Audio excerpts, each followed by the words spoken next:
Well, good evening, Hearth and Homies. Tonight's compilation is a special edition. That's right, it's that time of year again. And this is the time of year when everybody would tune in to their favorite show to hear that year's Christmas special. And we've got a nice collection of 4 classic Christmas old-time radio detective shows. First up, we have Bob Bailey as Johnny Dollar in yours truly, Johnny Dollar. And this 1956 Christmas episode is The Missing Mouse Matter. After that, we have Dick Powell in Richard Diamond, Private Detective. And we'll be featuring the 1949 episode, A Christmas Carol, where the cast takes a unique take on the Dickens classic. In our third slot, we'll have The Saint, starring Vincent Price. This 1947 special is titled 19 Santa Clauses. Then our final show for the evening is the 1946 Christmas special of Casey, Crime Photographer, starring Stotts Cotsworth in the episode titled Christmas Shopping. So I hope you enjoy these classic holiday specials. As always, we've employed the OTR Visual Radio, this time with some holiday flair. So sit back, relax, and enjoy the show. And as always, thanks for tuning in.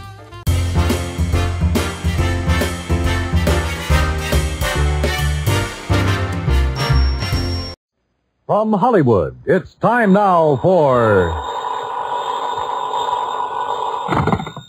Johnny Dollar. Hi, Johnny. Who dat? George Reed. Well, Merry Christmas, George. Is it?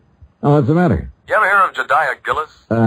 Eccentric? Owns about half of Rhode Island? That's the boy. A couple of weeks ago, he wrote a special policy on an item he wanted insured. And it's up and disappeared, huh? How'd you know? Oh, just a wild guess. What did he lose? I hope you're sitting down, Johnny. Yeah? Why? Because the insured item is a mouse. House? Mouse. What?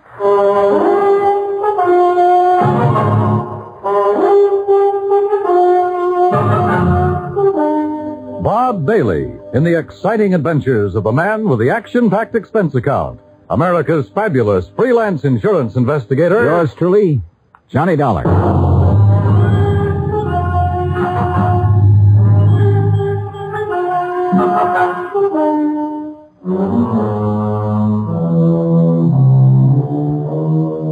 Expense account submitted by Special Investigator Johnny Dollar to Floyd's of England, American Branch Office, 443 North 15th Street, Hartford, Connecticut. The following is an account of expenses incurred during my investigation of the missing mouse matter. Expense account item 1, 85 cents. Taxi from my apartment to George Reed's office. He was on his feet waiting for me. His Ivy League suit looked as though it had been slept in and he needed to shave. Close the door, Johnny. Yeah, sure. Johnny, I'm rather level with you. This thing has me going. Well, it serves you right. Anybody who'd insure a mouse deserves what he gets. Yeah, but it isn't an ordinary mouse, Johnny. No? Not according to Mr. Gillis's original application. Yeah, take a look. Item to be insured. One unusually talented grayish-brown mouse.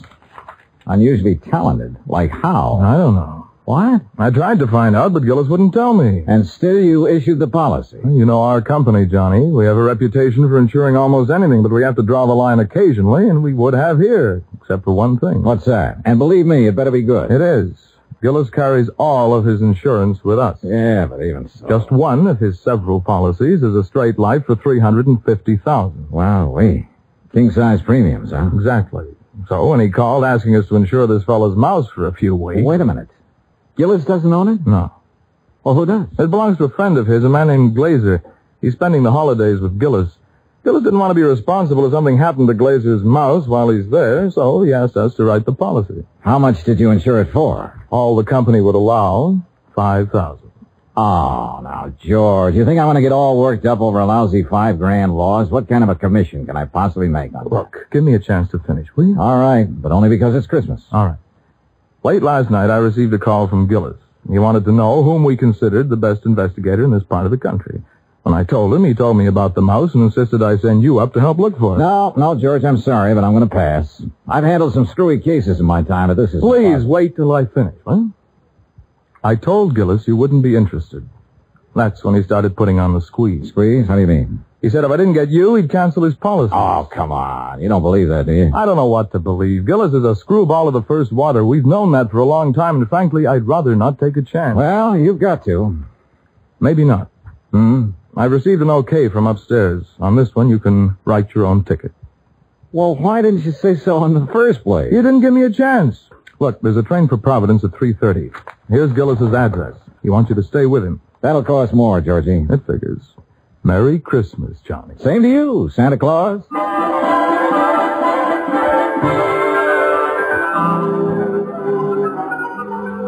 Expense account item 285 cents, cab fare, back to my apartment. I was intrigued by what George had told me and by what his company was going to add to my bank account, so I didn't really mind changing my plans for the holidays.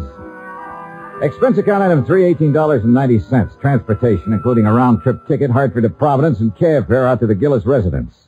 Palace would be a better word for it. It stood in the middle of a large wooded park. Must have been half a dozen acres, all of it surrounded by an old-fashioned iron fence. I dismissed the cab and had started toward the front door when it opened. And standing against the light, watching me, was a tall, beautiful girl. Careful of the steps. Why? The steps, they're icy. Oh, thanks. We've been expecting you, Mr. Dollar. Hi. Well, hi. Mr. Glazer and Father are in the library. Would you like to meet them now or wait till after you're settled? No, I'm afraid I'd better see them right away, Miss Gillis. Marion, Johnny. Well, come along. You know, for the first time, I'm glad I came home for the holidays. Home from where? New York. Here we are. You'll have to come visit me, Johnny. Maybe I'll do something drastic, like losing a mouse to guarantee it. Marion, I told you to keep that door closed. Oh, Mr. Dollar's here, Father. Oh, well, have him come in. Yes, by all means, have him come in. See you later, Johnny. Well, Dollar, glad you finally got here, yes, indeed. Thank you, sir. This is my friend and associate, Bert Glazer. Mr. Glazer? Bertie and his pals, Mr. Dollar. Beg pardon? My dog act. You investigators are supposed to have good memories. I hoped you might have caught us at some time or other. Afraid not. Would you like to have a drink, Mr. Dollar? No, thanks. Not supposed to got anything you want to drink. I got an eggnog, a hot bottled rum. Well, maybe later. Right now, I'd like to hear the details of your loss. You mean that insurance agent didn't give you all the information? He didn't know it all, Mr. Gillis. All he did know was that a so-called talented mouse has disappeared. So-called. And he hasn't disappeared either, not at all. He's been kidnapped, that's what. Kidnapped, yes, sir, and we know who did it, too. And why. We know why, too. And it's your job to get him back, Dollar. Oh, now, wait a minute. And I'm not going to pay 1 red cent for ransom. Not 1 cent. Not 1 cent. Okay. But what makes you so sure the mouse was kidnapped? I can't tell you that without Bert's permission. Well, Mr. Glazer? Well, if we tell you, we must have your solemn promise you won't repeat it to anybody until Christmas Day. Well, I'm not sure I can do that. If you can't, we don't open our mouths. Right. Well? Okay. Till Christmas Day. Good. Dollar, suppose I told you Gulliver was worth at least $50,000. Gulliver? The missing mouse. Oh, you'd be surprised if I said he was worth that much? Depends. You claim he's talented. Does that have something to do with this valuation you put on him? Something. Oh, it has everything to do with it. Yes, sir. Well, what does Gulliver do that other mice can't? Nothing. But it's how he does it that counts. How he does what? Sings. What? Can't you hear the man, Miss Dollar? Can't you hear him? Gulliver sings. He carries a tune. You know. With the clarity of a clarion, the fervor of a female opera star, and the tone of a tenor. That's how we plan to bill him. I see. But he doesn't believe us. Oh, no, wait. I didn't say that. There's no need to. We can tell by your face. Can't we, Bert? But a mouse. Mr. Dollar, it is a scientific fact that mice sing. Mice sing? Well-known magazines have published articles proving it. Unfortunately, most of them sing in a scale too high for human hearing. But not Gulliver. Well, not Gulliver. That's right. He's a basso. A basso? By mousy standards, that is. Oh, no. No, Bert, he still doesn't believe us. Very well, Jedediah, there is only one thing to do. There's only one thing to do. You follow us, Dollar. We'll erase the doubt in your mind forever. I took a good look at Bert Glazer, then reluctantly followed the two of them out of the library and down a long hall. At the moment, this thing had all the earmarks of a good old-fashioned con game. Or better still, a benefit on behalf of Bert Glazer with Josiah Gillis and Floyd's of England as the sole cash contributors. We wandered for what seemed like blocks through the old mansion and finally reached a large playroom. On top of one of the billiard tables was a small brass cage. In it were two small grayish-brown mice. Glazer opened the cage and let them out. Mr. Dollar, allow me to present Hecuba and Esmeralda. Oh, how do you do? I suppose they sing, too. Oh, they certainly do. But not nearly as well as Gulliver. Just don't have the instrument, you know. Instrument? The voice, Dollar, the voice, the vocal cords. Oh, yeah, I see. But, now, where did you keep Gulliver? In here with the others. Bert didn't want to separate them. That's right. I originally started to make the three of them into a singing, trio, like the Andrews sisters. But Gulliver advanced so rapidly, I decided he should be a soloist. Oh, sure.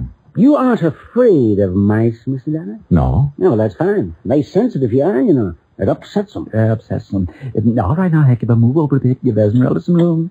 That's it. Now, up on your haunches. Up, Esmeralda. There we are. Now, what would you like to hear, Mr. Dollar? Oh, anything at all. Oh, Bert, how about my favorite, Over the Wave. Good. You got it, Esmeralda? Over the Waves. That's it, Hecuba. All ready then? Good. That'll be fine. Ready now? 1, 2, 3. 1, 2, 3. Oh, that's it. Oh, beautiful, Esmeralda. Beautiful. Yeah.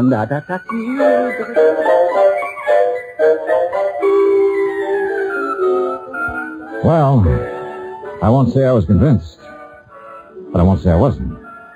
But I will say those mice were singing something, or giving a mighty good imitation of it. We returned to the library, and this time I sampled the eggnog liberally. Is that all right, Dollar? Oh, fine, thanks. Well, Dollar, you know now why we believe Gulliver was kidnapped? Well, I'm not sure. To exploit him. What else? Exactly. You have any idea who did it? Harry McQueen, that's who. McQueen. Who's McQueen? Used to be my agent. Theatrical agent? Uh-huh. He's been snooping around here lately, Johnny.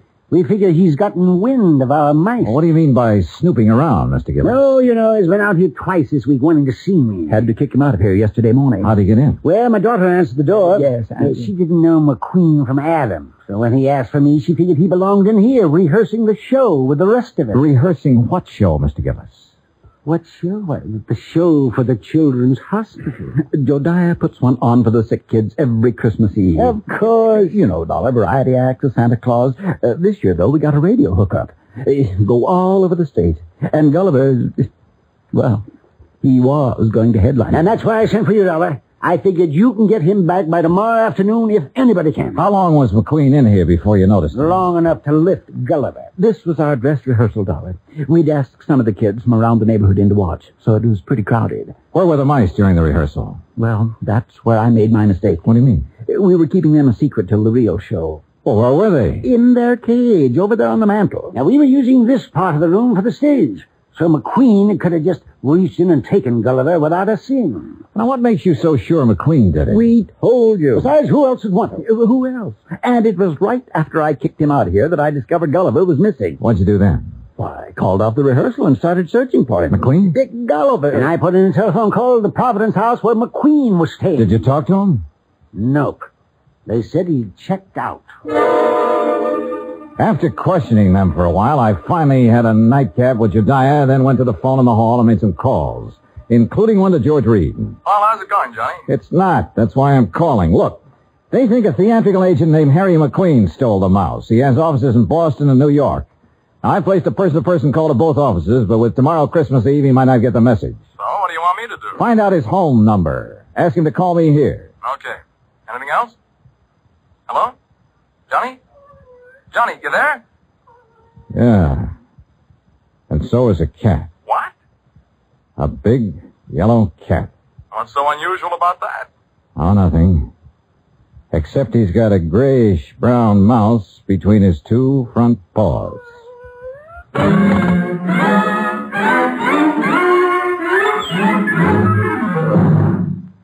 Act 2 of Yours Truly, Johnny Dollar, in just a moment. You can't buy happiness by the pound or the yard, but you can have it by the hour with no strings attached every Monday through Friday evening and each Saturday in the daytime when the Robert Q. Lewis Show is on the air. Join him and his fun-loving gang 5 nights a week and Saturdays in the daytime on most of these same stations. Now, Act 2 of yours truly, Johnny Dollar, and the Missing Mouse Matter.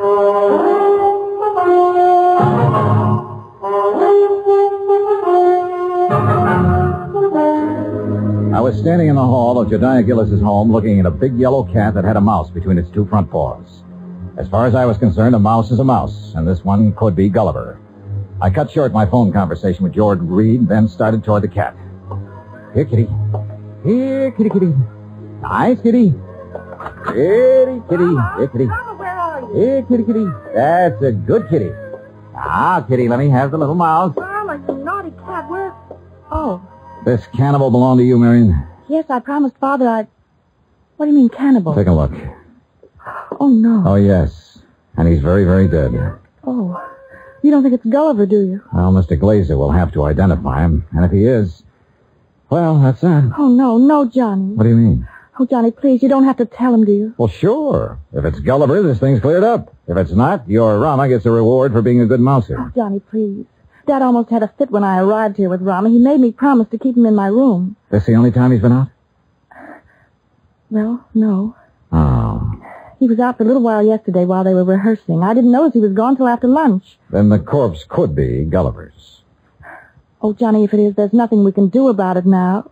And if you tell my father, besides making him angry, it'll break his heart. All right. I won't say anything until tomorrow night. Oh, thanks, Johnny. Night.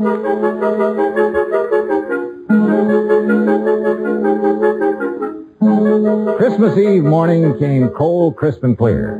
The Gillis grounds were covered with new fallen snow, and the trees were heavy with icicles, giving the whole place the look of a winter wonderland. I dressed and went down to join Gillis and Bert Glazer at breakfast. I was on my 3rd strawberry when the phone started to ring. Yeah. You expecting a call, Dollar? Yeah, matter of fact, I am. Yeah, and you'd better answer it. If it's somebody at the broadcast station for me, tell them I'll be at the Children's Hospital at noon. They can call me there. Right. Hi, at Gillis's place? Yeah, that's right. What do you know about it? Well, I've done a lot of pilfering in my time. I've taken towels from hotels from Maine to Miami and Seattle to Bridgeport. But I never had to stoop so low as to steal a mouse from any hotel, garbage dump, trap, or field. Do I make myself clear? Perfectly. Except for one thing. Yeah? This particular mouse was a performer. Was a what? He was trained, did tricks. Still doesn't interest me. Well, then why were you trying to see Mr. Gillis? To get some of my people on his Christmas show. Anything wrong with that? No. There'll be a lot of publicity about it. Would have done him a lot of good. And you're sure you weren't interested in the mouse? Look, Dollar, when I went into this business 18 years ago, I swore then I'd never handle kids, belly dances, or animal acts. But you handled Bert Glazer's dog act. Is what? Dog act, Bertie and his Oh, pals. somebody's feeding you a line, Dollar. That act was Bill Bertie and his pal. And the pal is a dummy. Glazer's a top-notch ventriloquist. He's a master. You hear me, Dollar? Yeah, Harry. I hear you fine. I had to do some thinking, so I put on my coat and went outside for a walk around that wooded park. What I had just learned about Glazer confirmed what my instinct, my common sense, had been telling me all along. Except for one thing. The performance given by Hecuba and Esmeralda the night before. If Glazer had been doing the singing for those 2 mice, he was a master ventriloquist. Which was exactly what Harry McQueen said he was. I'd started back toward the house, wondering if I should get Jediah aside now and tell him or wait until after the show, when something soft and cold hit me on the back of the head. Hey! Sorry, Johnny, I couldn't resist such a serious target. Anything new? Well, if you mean have I found Gulliver, the singing mouse, no. Dad told me to tell you if Gulliver does turn up before 1:15, rush him off to the hospital. Yeah, sure. But I think that's extremely unlikely. You think Rama got him, don't you? If he did, he got a very ordinary mouse. He didn't get one that sings. I'm afraid I lost you. Doesn't matter. Oh, now I wonder what he wants. Who? That boy on the porch. Oh, well, if this was Hartford, I'd say he was the paper boy coming around to collect. Well, it's not Hartford, and he's not a paper boy because Dad doesn't subscribe to anything but Fortune. Oh, well, then he's selling something.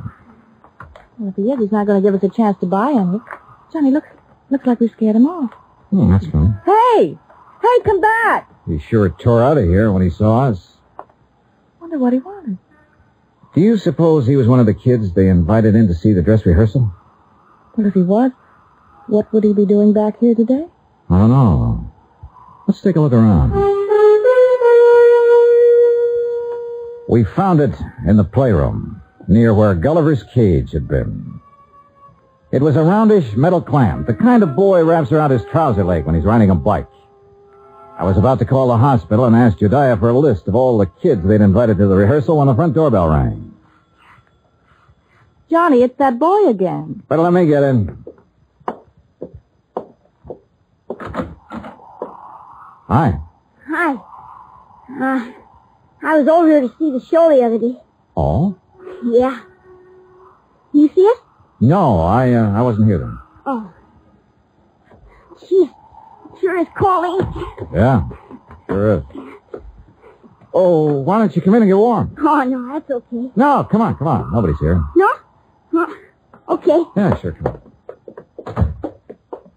I don't want to bother nobody, I was just riding by and I thought I'd stop and tell old man Gillis what a swell show they put on. You really liked it, huh? Yeah. All except for that Santa Claus. Oh? What was wrong with him? Nothing. Just that, well, hooglies and all that smushy kid stuff. Kids, I guess. How old are you, Bobby me. How old are you, Bobby? Almost 11. Well, being that old, I can understand why you weren't impressed with the Santa Claus. All that other stuff, too. You know, like giving presents and singing those hymns and junk like that. You gotta cut it out when you start growing up. You sure do, boy. Yeah. You know, you and my mom, we get along just fine. Oh? Yeah. She feels about Christmas just like you and me do. All right. Yeah. Boy, this log fire sure makes your eyes smart, don't it? Yeah, sure does. Where do you live, Bobby? Across town, Scully Avenue. Well, how'd you happen to be over here the other day? Well, I was riding my bike when I saw this dog. Well, he was... Anyhow, when I tried to catch him, he ran from me. I followed the silly mutt clear over here. Uh-huh. Did you ever catch him? No. I was about to when this man hollered and asked me if I wanted to see a free show. So I came in. I see. Well, you must like dogs a lot, huh? Sure. You got one? Used to have one. When my pop was with us, but we can't have no pets where we're living now. Oh, that's rough. Yeah. You know that poem? Which one? You know, about all through the house not a creature was stirring, not even a mouse? Yeah? Well, that fits our place. Especially now. How do you mean? Well, I didn't think he'd miss it, you know. Man with a house as big as this one and all. So when I saw this cute little fella up in that cage, well, I didn't really mean to take him on hold, believe me, but when he got under my sweater and was real quiet, like he liked me, well, you know what I mean. Yeah, Bobby. I know. But I got to thinking and decided to bring him back. So would you give me the old man and to Mr. Gillis for me, please? No, I think you'd better do that yourself. Oh, no, please. He might be awful mad at me by now. No, Bobby. In fact, you're going to get a reward. Yeah? Word of honor. Now, what do you say we go down where Mr. Gillis is putting on that Christmas show and see it? Okay? Oh, sure. Bobby, Yeah? did you notice anything unusual about this mouse? Yeah, I sure did. What was it? He got some white on his right hind foot.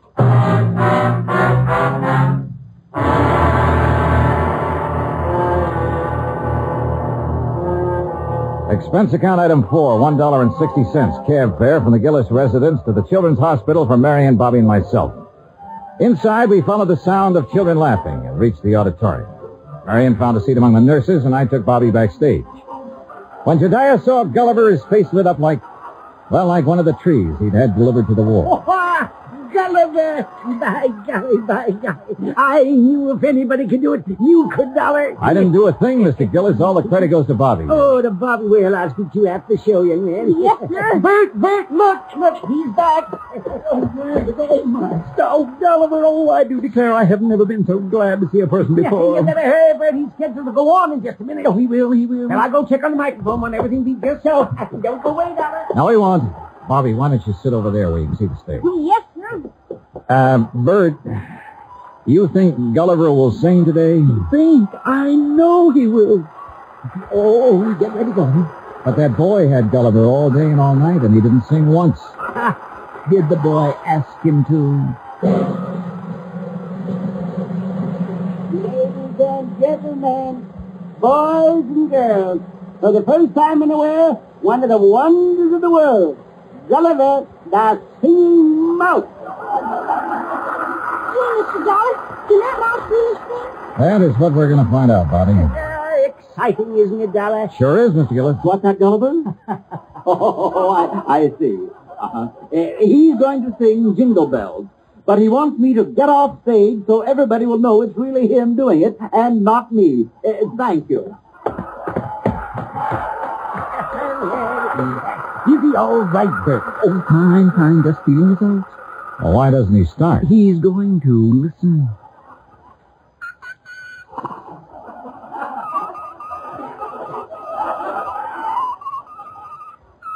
Well, Dollar? Now I have seen everything. Yeah, Jewel. Gee.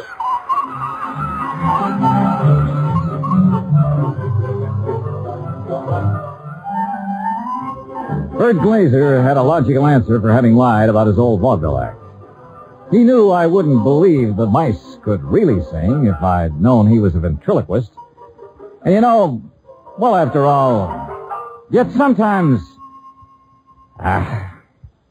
Expense account total, including cab fare, Hartford Station to my apartment, $38.20. As for my separate and additional fee, as agreed upon before I took this matter, well, there's a boy named Bobby Neves who lives on Scully Avenue over in Providence.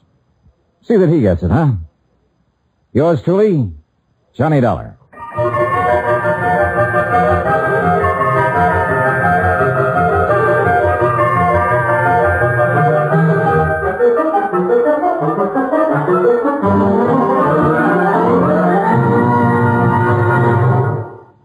Our star will tell you about next week's story in just a moment.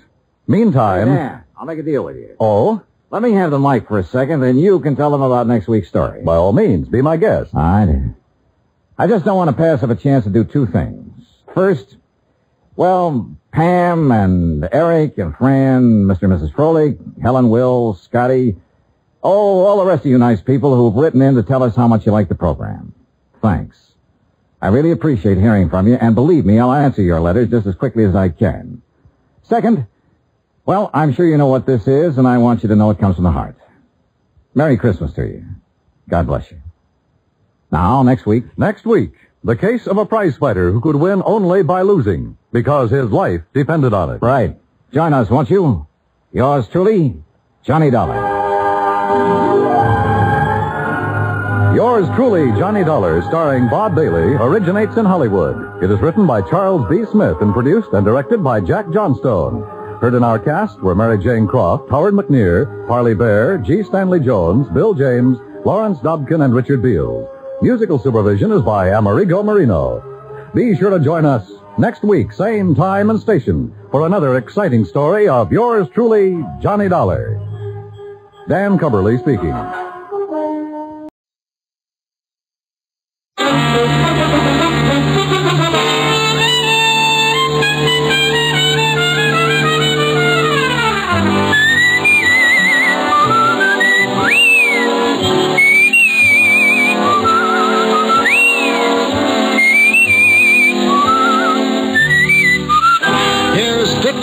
As Richard Diamond, private detective.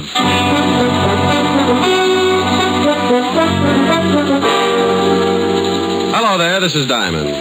Well, it's Christmas Eve. And every year about this time, my business takes a big nosedive. People usually pack up their troubles and start unpacking colored lights and Christmas tree ornaments. So tonight, instead of telling you about one of my hair-raising exploits, we're going to tell you a Christmas story. So with apologies to Mr. Charles Dickens, we'd like to bring you an adaptation of one of his most famous stories, A Christmas Carol. Now, I'd better explain something first. This version isn't exactly the way you've heard it many times before. Because of the particular type of characters I usually get mixed up with, this story is written to fit their talents and characteristics. Different from the Dickens original, certainly, but we feel that this story could easily happen today, anywhere. Like maybe right here in New York on a little side street just off the Bowery. So now I'd like to introduce our characters. Mr. Ebenezer Scrooge will be played by my good friend and guiding hand of the 5th Precinct Homicide Division, Lieutenant Walter Levinson. Walter?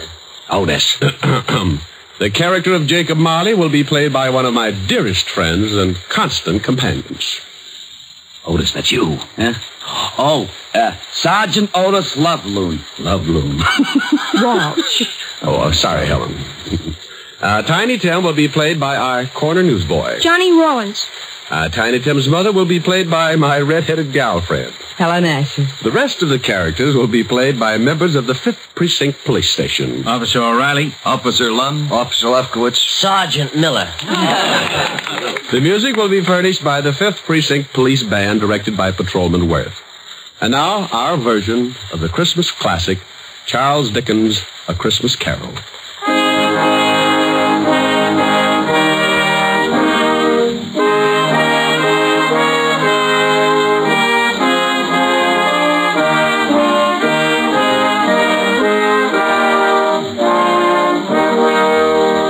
Once upon a time, there was a nasty old guy named Ebenezer Scrooge. He was nasty, all right. He didn't like anything, except maybe all the dough he could get his hands on. Scrooge had a little business that he started with his partner, Jacob Marley. The outfit was known as Scrooge and Marley Loan Company. But one day, poor old Marley just up and keeled over. So the boys along the big street gave him a nice funeral, and old Scrooge took over the business. Well, Marley had been dead for 7 years, and Scrooge lived alone in his little room over the office. And for a hobby, he hated everybody. He had a young guy working for him by the name of Bob Cratchit. Bob had a wife and 4 kids and made just enough to make ends meet. Scrooge used to ride him all the time. When it got so cold the polar bears complained, Cratchit would turn on the little heater, and Scrooge would say, Cratchit, what do you think you're doing? Turn on the heat, that's what I'm doing. My fingers look like popsicles. Well, I don't care if they come in 6 delicious flavors. Every time you turn on that heater, it costs me money. Business is not good, so get back to your work and turn off the heat. Oh, now look, Mr. Scrooge, I'm freezing. This pen ain't guaranteed to ride under ice. I tell you once more, get back to your work. Okay, Mr. Scrooge. I don't know why you worry about business. Why not just put up a sign, turn the joint into a skating rink?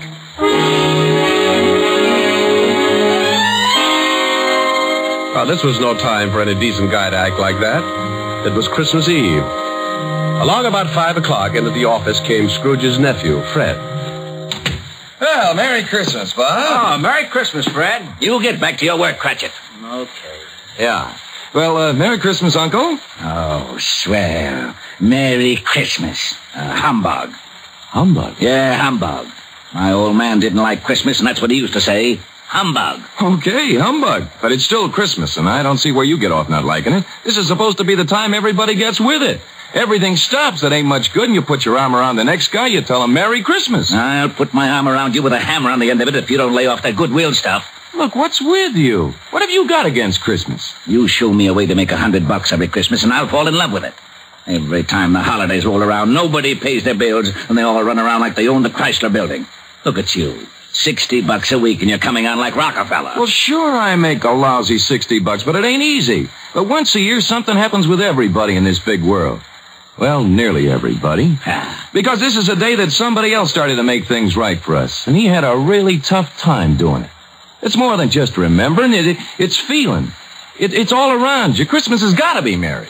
Don't you get it? You want me to be merry? Well, sure. Then go get some of these joyous clients of mine to pay off their loans. The missus asked me to invite you over for dinner tomorrow. Now, don't hold your breath. Okay. Merry Christmas, Bob. Merry Christmas, Fred. Merry Christmas, Uncle. Merry Christmas, Merry Christmas. Humbug.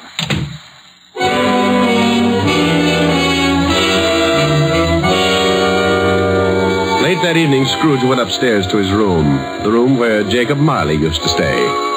It was dark in the little hall, and when Scrooge reached for the door, he looked up at the big brass knocker and saw... Holy cow.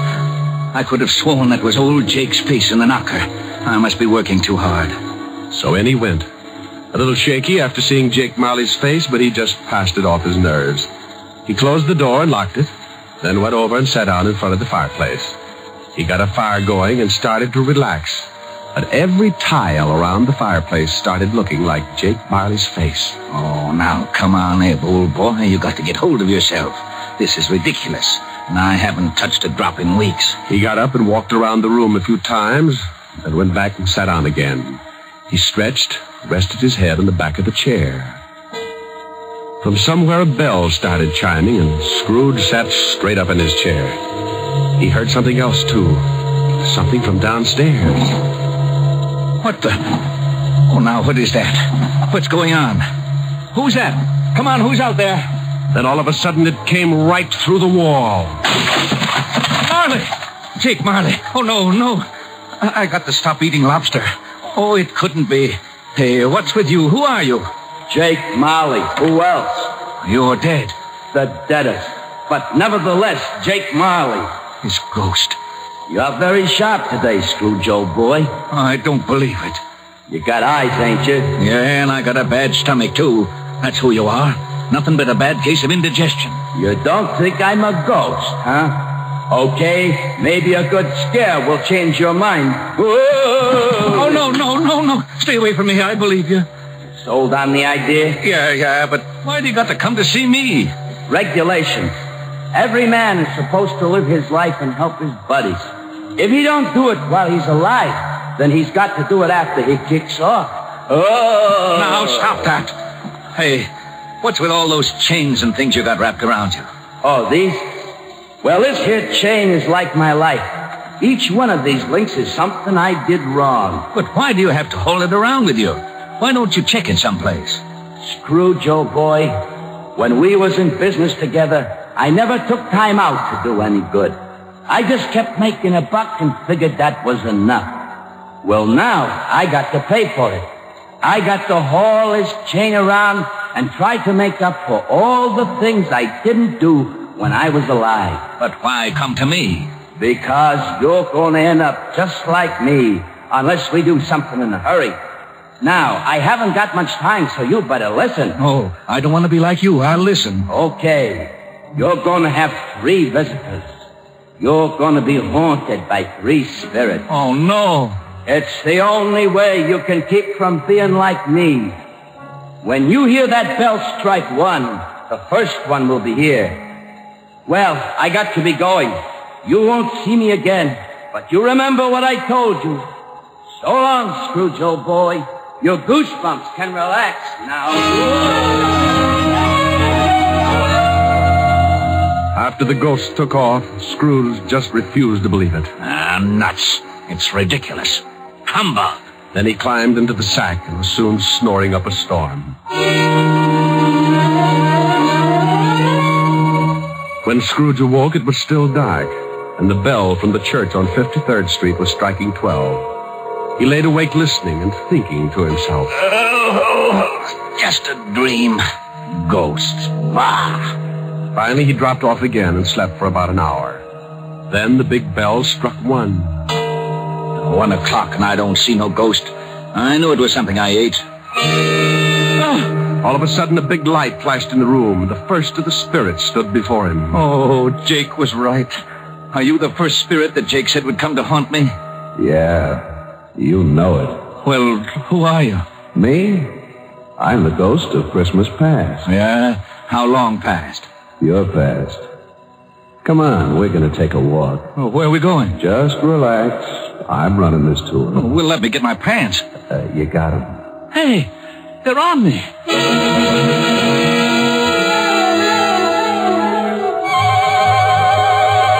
With that, the ghost of Christmas past grabbed Scrooge by the hand, and they both flew out of the window. Scrooge nearly lost his upper plate. But before he could yell for help, he was standing in front of a dirty, ramshackle old tenement building. You know where you are? Sure, I know where I am. This is where I was brought up. Even the garbage cans are the same. You had a pretty tough time when you were a kid, didn't you? The toughest. I wasn't very big, and the rest of the kids in the neighborhood were. I had more black eyes than a crow. You want to go in? What for? To see your folks. My folks died a long time ago. They're in there now. Come on. Well, the ghost took old Scrooge into the building and showed him a Christmas years past when he was a child with his family. Sure, it was tough living in two little rooms like that, but Scrooge remembered how wonderful it really was. What's the matter, Scrooge? Huh? Oh, got something in my eye. You were pretty lonely when your folks, when they... Yeah. You know, there was a young kid that came around earlier this evening and sang some carols. I wish... Yeah, what do you wish? Oh, nothing. Come on. I want to show you another Christmas. The spirit showed him another Christmas and still another. And you know, no matter how tough Scrooge remembered his childhood had been, it always seemed that Christmas was wonderful. Then the spirit took him to a building down by the river where Scrooge got his first job. They went inside, and seated behind a desk, Scrooge spotted Fezziwig. Well, I'll be darned. It's old Fezziwig alive again. And there's Dick Wilkins. He was a good boy. We got along great.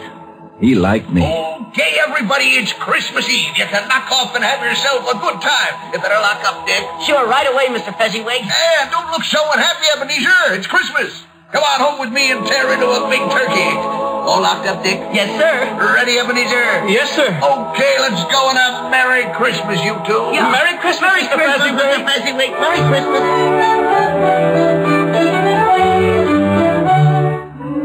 Then the spirit took Scrooge over to Fezziwig's house, and they saw the wonderful party that Mrs. Fezziwig had gotten together.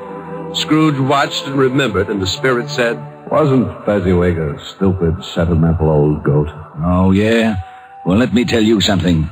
He was a great guy, he was. You know... What, Scrooge?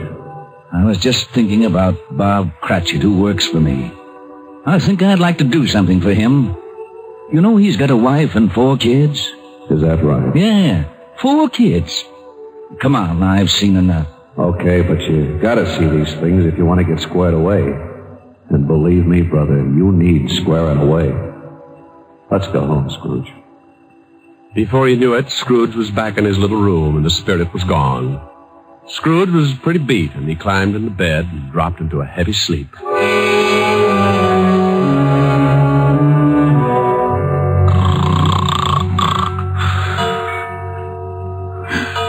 Huh?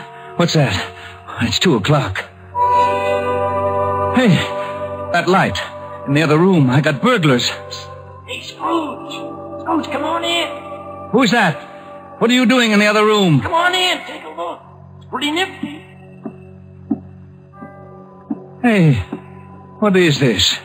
What have you done to the room? It looks like Macy's window. Where'd you get all the holly and the mistletoe? And how'd you get it in here? You like it? Oh, for Pete's sake, a Christmas tree. Who are you? The ghost of Christmas present. Now, don't tell me you don't like the way I fix things up. I work pretty hard. Oh, the second ghost. Okay, take me wherever you want to go, but believe me, the next time I try the train. Come on, let's go.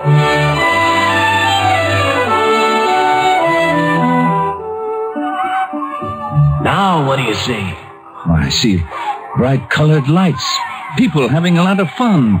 Kids on sleighs. See that building over there, the one with the big wreath on the front door? I got 2020. That's where Bob Cratchit lives. He works for me. Hey, look, there's Bob now. Yes, going into the house. Up all those stairs to the 5th floor. And he's got his little boy on his back. Tiny Tim. Yeah, got polio last summer. Pretty sick little boy. I know. Bob said he'd need a lot of care if he was ever going to walk again. Let's take a peek. Hi. Hello, honey. You and Tim have a good time? Best. Didn't we, Tim? Yeah, Dad. We watched all the kids in the block on their sleds. Mom, will I ever be able to ride a sled? Of course, Tim. Won't he, dear? Sure thing, Roughneck. Next Christmas, you'll be out there doing belly whoppers with the rest of them.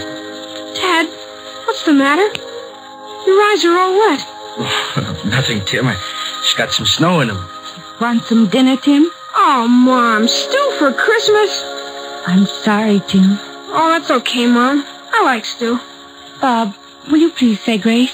Can I say something first, Mom? Of course, Tim. What would you like to say? God bless us. Everyone.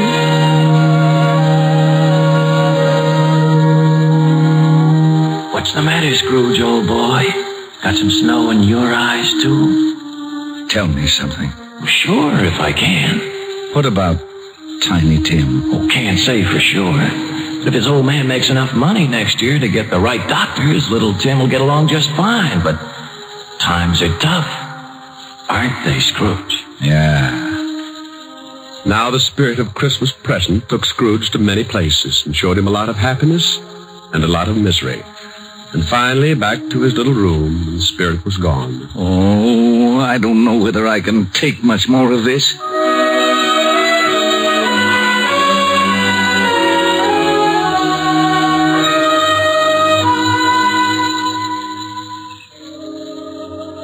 Then the new ghost drifted in. This was the worst yet. He was really done up for haunting. He was all dressed in black with one arm sticking out and pointing right at poor old Scrooge. This was the last one of the spirits. Scrooge's knees sounded like castanets on a reducing machine. Okay, you don't have to tell me. You're the ghost of the Christmas that hasn't come yet. You I'm really scared of. The ghost took off with Scrooge right after him. The city disappeared, and Scrooge found himself on the outskirts of town, standing in the graveyard. The night was howling like it was mad. And as Scrooge looked down, he saw... Hey, what's this? What's this stone? The black spirit stood still and pointed, so Scrooge leaned down and pulled away the bushes and saw it was a tombstone. Well, there's a name here. Ebenezer Scrooge. Oh, no. Look, not this. Believe me, I don't want this. I know I've done wrong, but I'm not kidding. I really know what Christmas means. It doesn't mean just today or tomorrow. It's every day of your life. I swear I'll do better. Only take me away from this. Let me try to make Christmas right for me and everybody else. Please, don't let this happen. Give me another chance. Well, don't just stand there. Put your arm back in. You'll catch cold. Well, say something. Suddenly, Scrooge dropped to his knees and reached out for the spirit. But something happened. The spirit started to shrink. Then it collapsed. And when Scrooge looked up... What the... My bedpost. My own bedpost. I'm home. Oh, thank goodness. I lived the past and the present and the future, and now I'm home. Hallelujah! Spirits, wherever you are, believe me. From now on, things are going to be different. Oh, yeah. And thanks.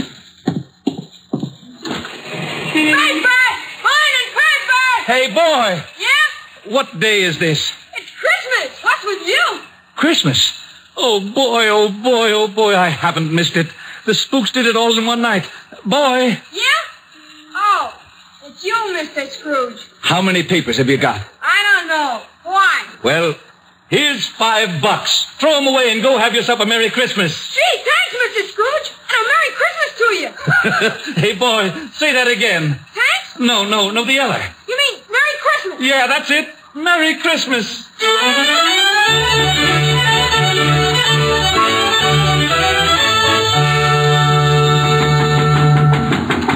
Okay, I'm coming. What's the matter with you? Can't you see the store's closed?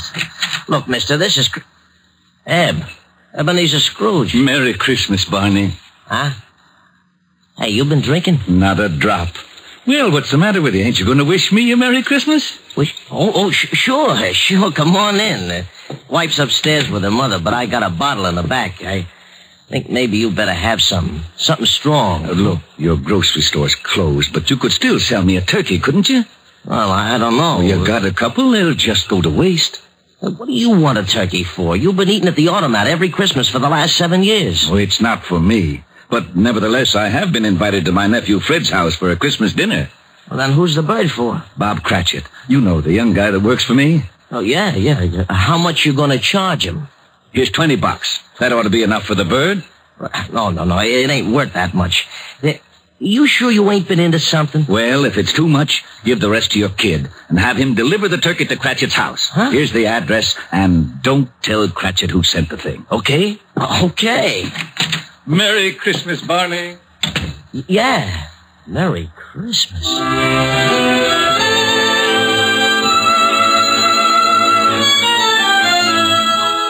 Well, old Scrooge went back to his rooms and took out an old blue suit out of the mothballs. He shook it out, put a few creases in it, and went out into the street.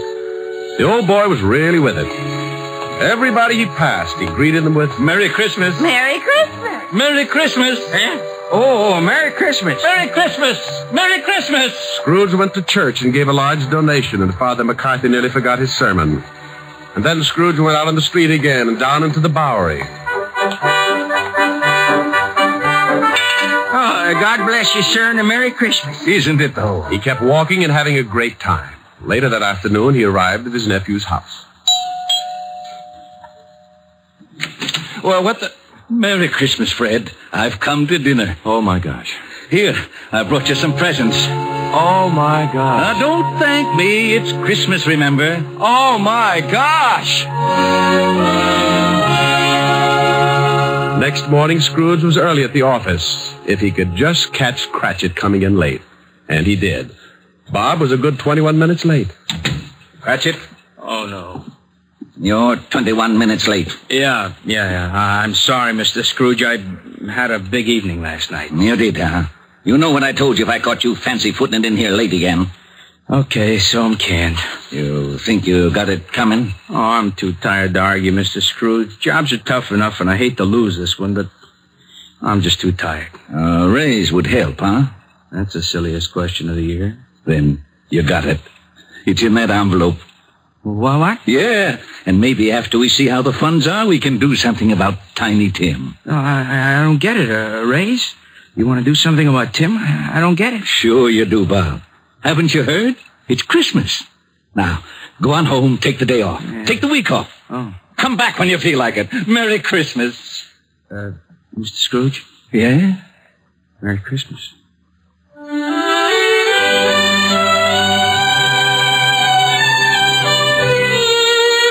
And Scrooge really did it. He was as good as his word, better even. He made it the merriest Christmas ever. And later, things got better, and he took care of Tiny Tim. And sure enough, Tim was out on his sled the next Christmas doing belly whoppers with the best of them. Every Christmas thereafter, all along the big street, it was said, if anyone knew how to make Christmas merry, old Ebenezer Scrooge was that one. And I hope that can really be said about all of us, just like Tiny Tim said. God bless us, everyone. That's right, Tim. God bless us, everyone. Merry Christmas. God bless everyone. Oh, Rick. Yes, Helen? That was wonderful. Not quite the way Dickens wrote it, but it meant the same thing. Oh, you really like it, baby? Oh, I loved it. No reason in the world why old Scrooge couldn't have been living right here today. You've got the spirit, and that's what counts. How did you like it, Walt? Rick, I gotta hand it to you. It was really great. Lieutenant. Yeah, what is it, Otis? How'd I do in the play? You were magnificent, Sergeant.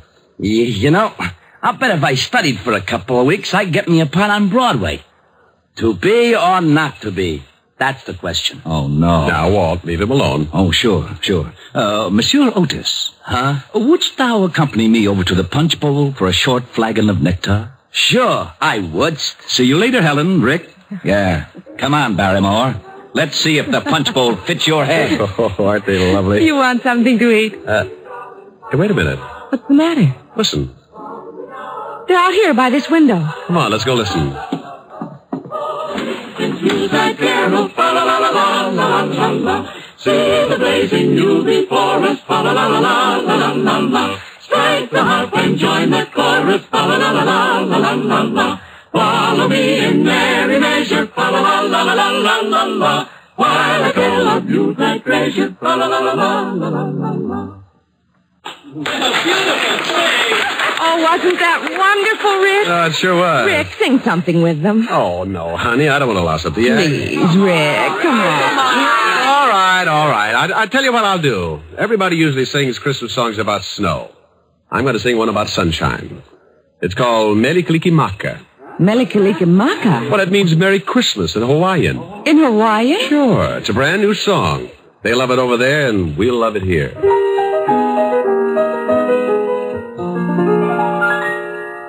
Melikalikimaka is the thing to say, and haole maka hiho. That's our Christmas greeting in Hawaii, and a happy new year too.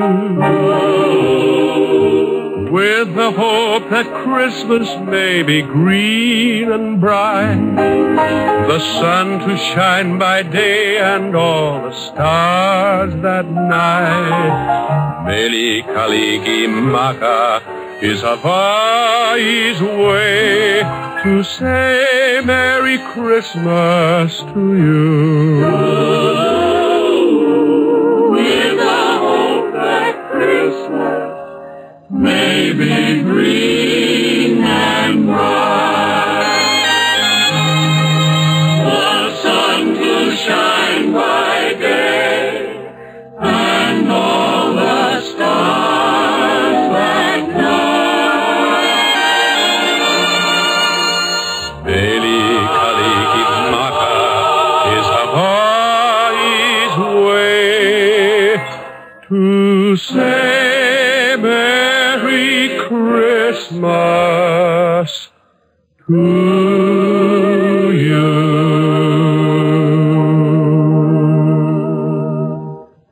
Rick. Mm-hmm. Merry Christmas. Yes. And a Merry Christmas to everybody.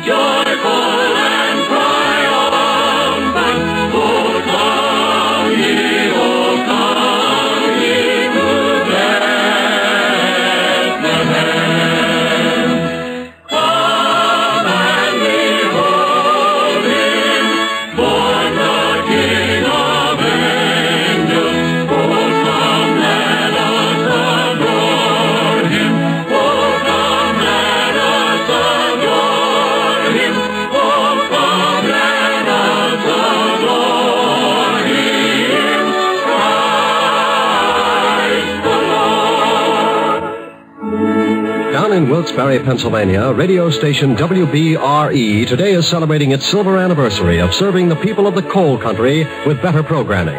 From all of us in Hollywood, congratulations to NBC affiliate WBRE on 25 years of broadcasting and best wishes for another 25. Dick Powell as Richard Diamond, private detective, will return to the air at a new day and time, Sunday, January 15th. Till then, this is Eddie King relaying our best wishes for the holiday season.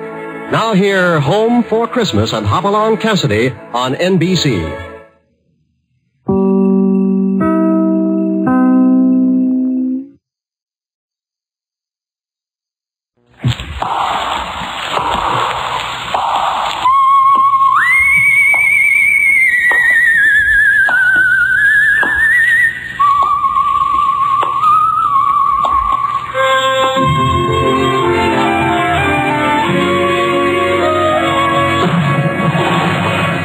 The Adventures of the Saint, starring Vincent Price.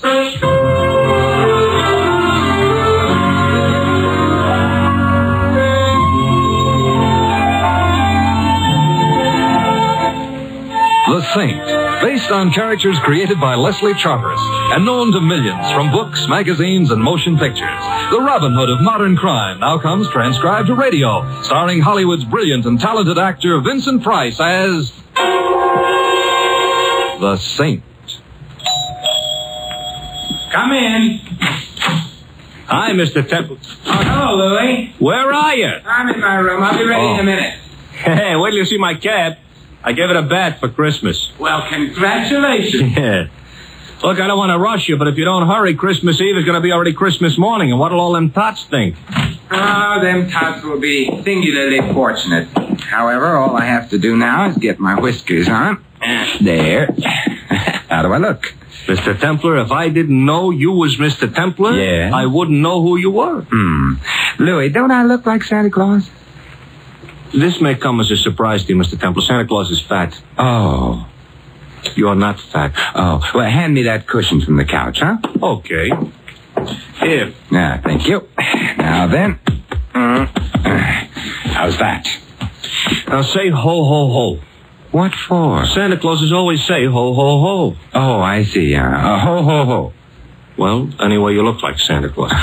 Hey, Mr. Templar, whose idea was this? Mrs. Winterbottom's. Oh, the dame who annoys tots on Christmas Eve. Mrs. Winterbottom is a very well-known philanthropist, and every Christmas Eve she collects hundreds of small children and feeds them. Yeah. Who feeds them the rest of the year? Don't be bitter, Louis. Sorry. At least I ought to give the little tots a laugh. Yeah. And I suppose there is something to be said for Mrs. Winterbottom. Don't say it now. Don't worry.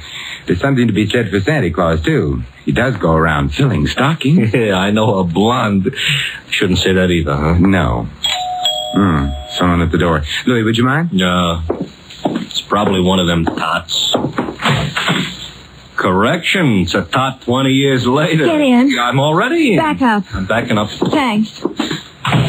Now reach, gents. You know, that gun in her hand looks loaded. Now that you mention. Reach. For what? The chandelier. I can't. Why not? No chandelier. Oh, a wise guy, huh? If you're going to shoot me, I insist on knowing your name.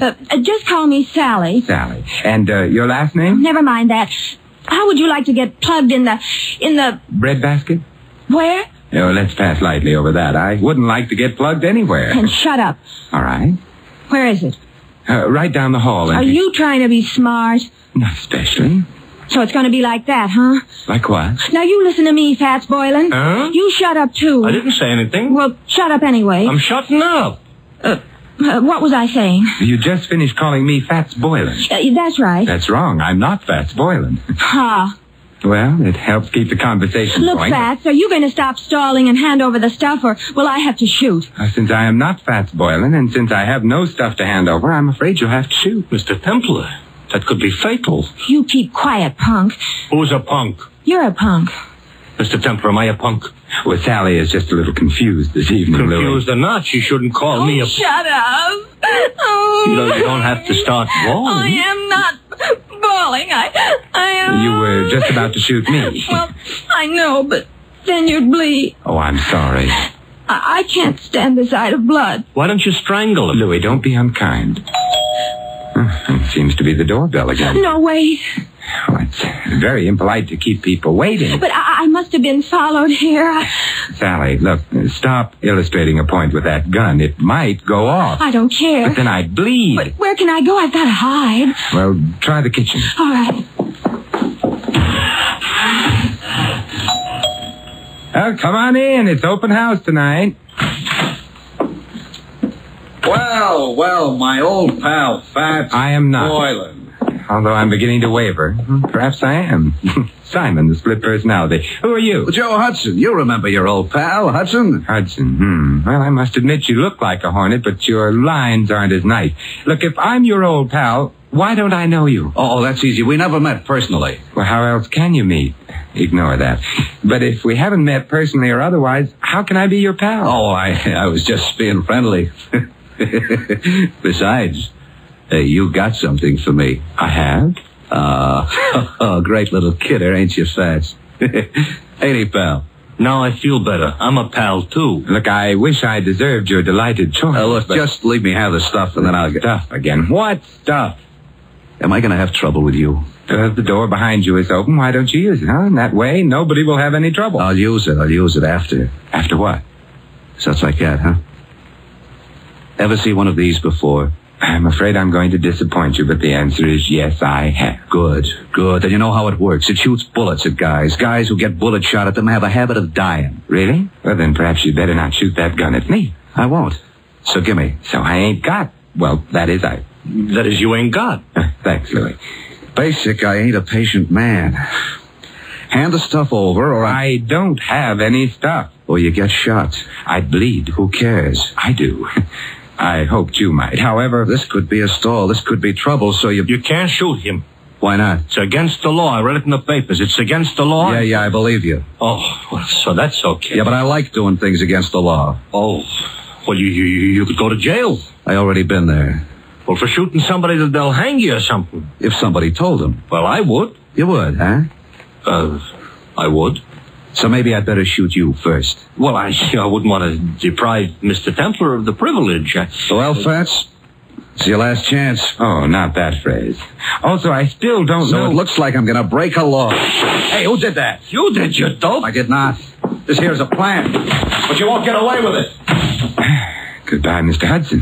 Mr. Templar, who made with the artillery? It must have been Sally. She's in the kitchen. She can stay there. She saved our lives, Louis. Yeah, but maybe by now she's found out she likes to shoot guns. Let's hope not. Hello. It was nice of you to frighten Mr. Hudson off. I did? You did. I didn't hit anybody? No. Oh, I'm so glad. Hey, I've got her. She's out cold. Come on, I'll put her on the couch. Yeah. Come on.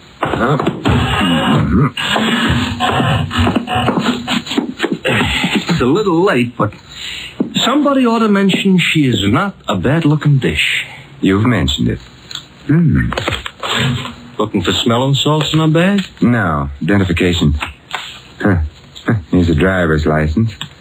Her name is Sally Walters. Address 49 Arden Drive. Social Security card. She's a secretary. That's what I need. Take it back. She's coming too.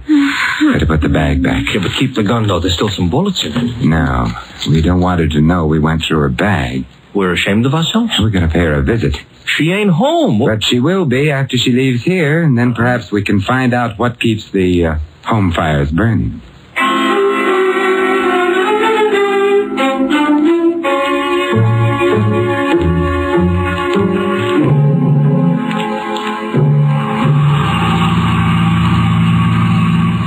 Sally was in kind of a hurry leaving us. So she was. Mr. Templar, don't look right, Santa Claus chasing a blonde. I'm not chasing her. Technicalities will get you no place. Hey, this must be it. 49.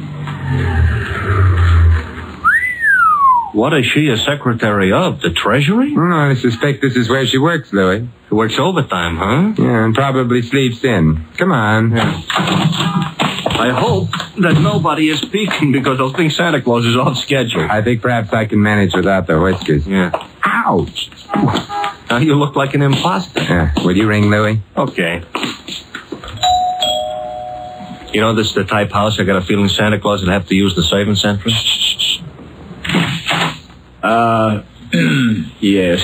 I'm Simon Templar. You are? I am. There's nothing I can do about it. Mr. Templar, all butlers are like him? I doubt it. I think he's been practicing. Haw. Haw.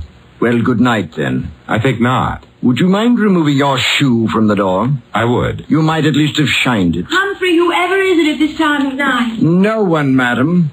Oh, but such an interesting-looking no one. Santa Claus, you've lost your whiskers. I haven't. They're right here in my pocket. How nice. Actually, my name is Simon Templar. I'm Carla Worth. This is Louis. Hi. Oh, I mean... Hi. Be kind to the peasants type. Did you want to see me? Now that I've seen you, yes. Well, come in then. Thank you. But, madam... Humphrey, go away. Yes, madam. Humphrey's such a problem sometimes. Shall we?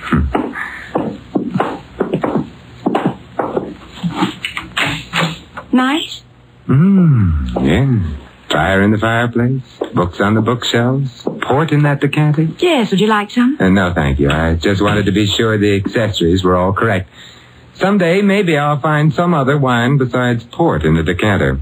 I dream. Simon, are you the one who found them? It's beginning again. Found what? My jewels, of course. Have they been lost? Simon, they were stolen. You know that, don't you? Should I? I've heard of the saint, Simon. I didn't know he was also a Santa Claus. Oh, it's a fleeting impulse. When were your jewels stolen? This afternoon. You see, Claude, My husband, that is. Oh. Bought me them for Christmas. Santa Claus. Louis. Sorry. We decided to have the party this afternoon. We thought it'd be nice to have a quiet eve, so we did. The jewels were in quite a large box. There were quite a lot of them. And? Claude had hired a Santa Claus, but before the party was over, Santa Claus had disappeared. So had the jewels. Well, there must have been some precautions. Oh, there were several detectives. But the Santa Claus said he was going out to get some air while the party was on. He never came back. But he didn't have the jewels on him. The box was locked, and it was too large for the detectives not to have noticed. I see. The name of the man hired to play Santa Claus was, of course, Fats Boylan. And who may you be? Claude, this is Simon Templar. And Louis. I know neither of them. Snoops, obviously. Get rid of them. Claude likes to behave as though he were an emperor on occasion. The box wasn't found anywhere in the house? The jewel box, no. The jewels were insured? Naturally. It's none of your affair. I shall speak severely to Humphrey. He should never have let you in. I let them in, darling. So now he's going to speak severely to her. We'll go quietly, except... Mr. Worth, what is Fats Boylan's address? I have no idea. Good night. Good night, Simon, and I'm sorry. So am I. I'll show you out. Thank you. Wow, wow, wow, wow, wow. Pronounced Carla Worth. Yeah. What do we do now, Santa Claus? We get into your nice, clean cab and... Hey, wait a minute, Louis. Now we're going to find out what became of Sally. Simon. Well, good evening, Sally. I overheard. Fat's address is 17 Beale Street. 17 Beale. Yes, I've got to get right back to the house before anybody notices. Goodbye. An awful short visit. But long enough. Now we're going to visit Mr. Boylan? I think so. I hope he ain't so handy with a gun as the rest of these characters. He may be. He may not be. Now I'm all cheered up. But there's one thing I'm sure he isn't. What's that? Fat.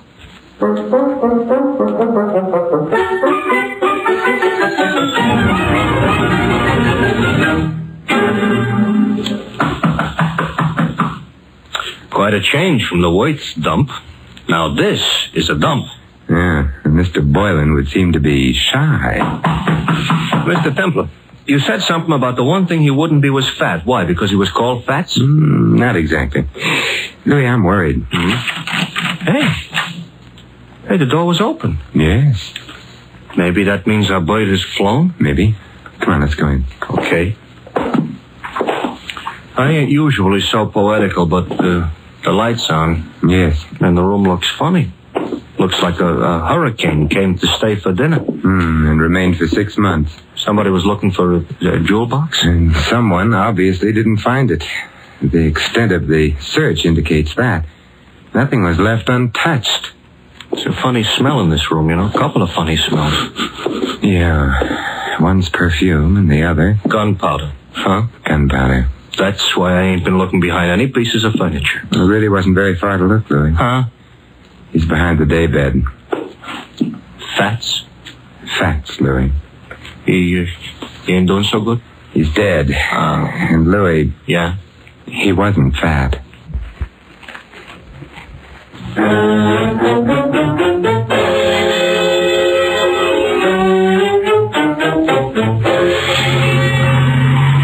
Mr. Templar? Yes, Louis? We're being followed. Since we got out of Boylan's place. Oh, that's interesting. Louis, stop the cab. It'll make it easier for whoever's following us. Exactly what I want. Even on Christmas Eve, this shouldn't happen. Now what? We get out. Don't look behind you. Start walking. Here is a nice, lonely street. Everybody else is home hanging up stockings. I wouldn't mind hanging up stockings myself. Who do you think it is? I think it's our friend Hudson. Oh, I just lost 5 pounds. You mean the guy that was chasing Sally, who was all ready to shoot us until she made the explosion? Neat reminder. Oh, you think he wants our money or our life? Possibly. What kind of an answer is that? In here, quickly. Yeah. Mr. Templar, this here alley is full of garbage cans. It's also dark. You don't have to see garbage cans to know they're around. Hudson? Yes. Good evening, Hudson. Huh? Don't turn around. I've got a gun on you. Hey, I don't like it. Louis, take Mr. Hudson's gun away from him. Okay. I got it, Mr. Templar. Good. Aim it at him. Hey, now, wait a minute. You can't shoot me with my own gun. Why not? That ain't tactful. What other gun could I shoot you with? Your own. Hey, you mean you ain't got a... Oh, mister, you are a liar. And on Christmas Eve, too. Hudson, who hired you to follow Sally and me? It was my own idea. Louis, Mr. Hudson isn't being friendly. He ain't, huh? He ain't. Therefore... Hey, now, don't lose your heads, fellas. We've lost patience with him, Louis. We have? Shoot him, Louis. He's beginning to bore me. He's beginning to... I should shoot him? Yes. Fatal? Fatal. Okay. Except I don't know what my wife and 6 kids are going to say. You haven't got a wife and 6 kids. Now, wait a minute, please. Louis, we're being cruel, prolonging Mr. Hudson's agony. Put him out of it. Now, wait a minute. Who hired you? Mrs. Worth. Mrs. Carla Worth. You quite sure? Strike me dead. That is, don't strike me dead. Look, if she didn't, why would I say she did? You have a point there. But why should she have wanted you to follow Sally? Well, she had an idea. Her husband and Sally were kind of, decorating their own little tree together. I couldn't put it more tactful. I see. So if you got enough divorce evidence, Mrs. Worth could hold up her husband for plenty of alimony. No. No? No, Mrs. Worth is the babe with the dough. Mr. Worth is a very well-educated bum. Indeed. Huh? It's interesting. Louis, let me have the gun. Yeah, here. Hey, wait, I just told you the truth. I'm sure you did. No. Mr. Templar, that's gratitude? It's necessity. Oh. We need him out of the way for a little while. He's out of the way. Now, Yeah? Now we're going to find out who else knew that Fats Boylan was thin.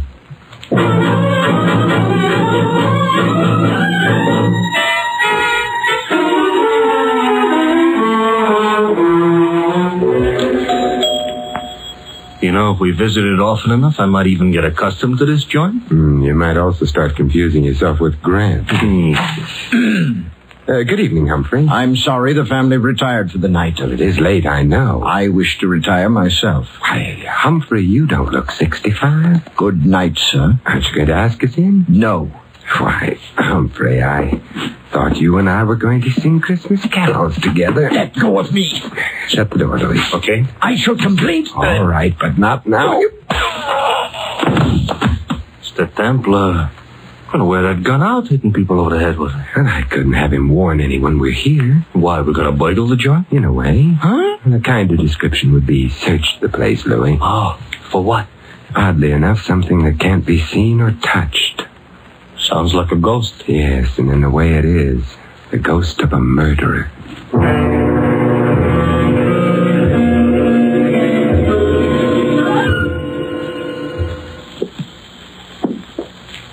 It's the night before Christmas, all right, but a creature is stirring.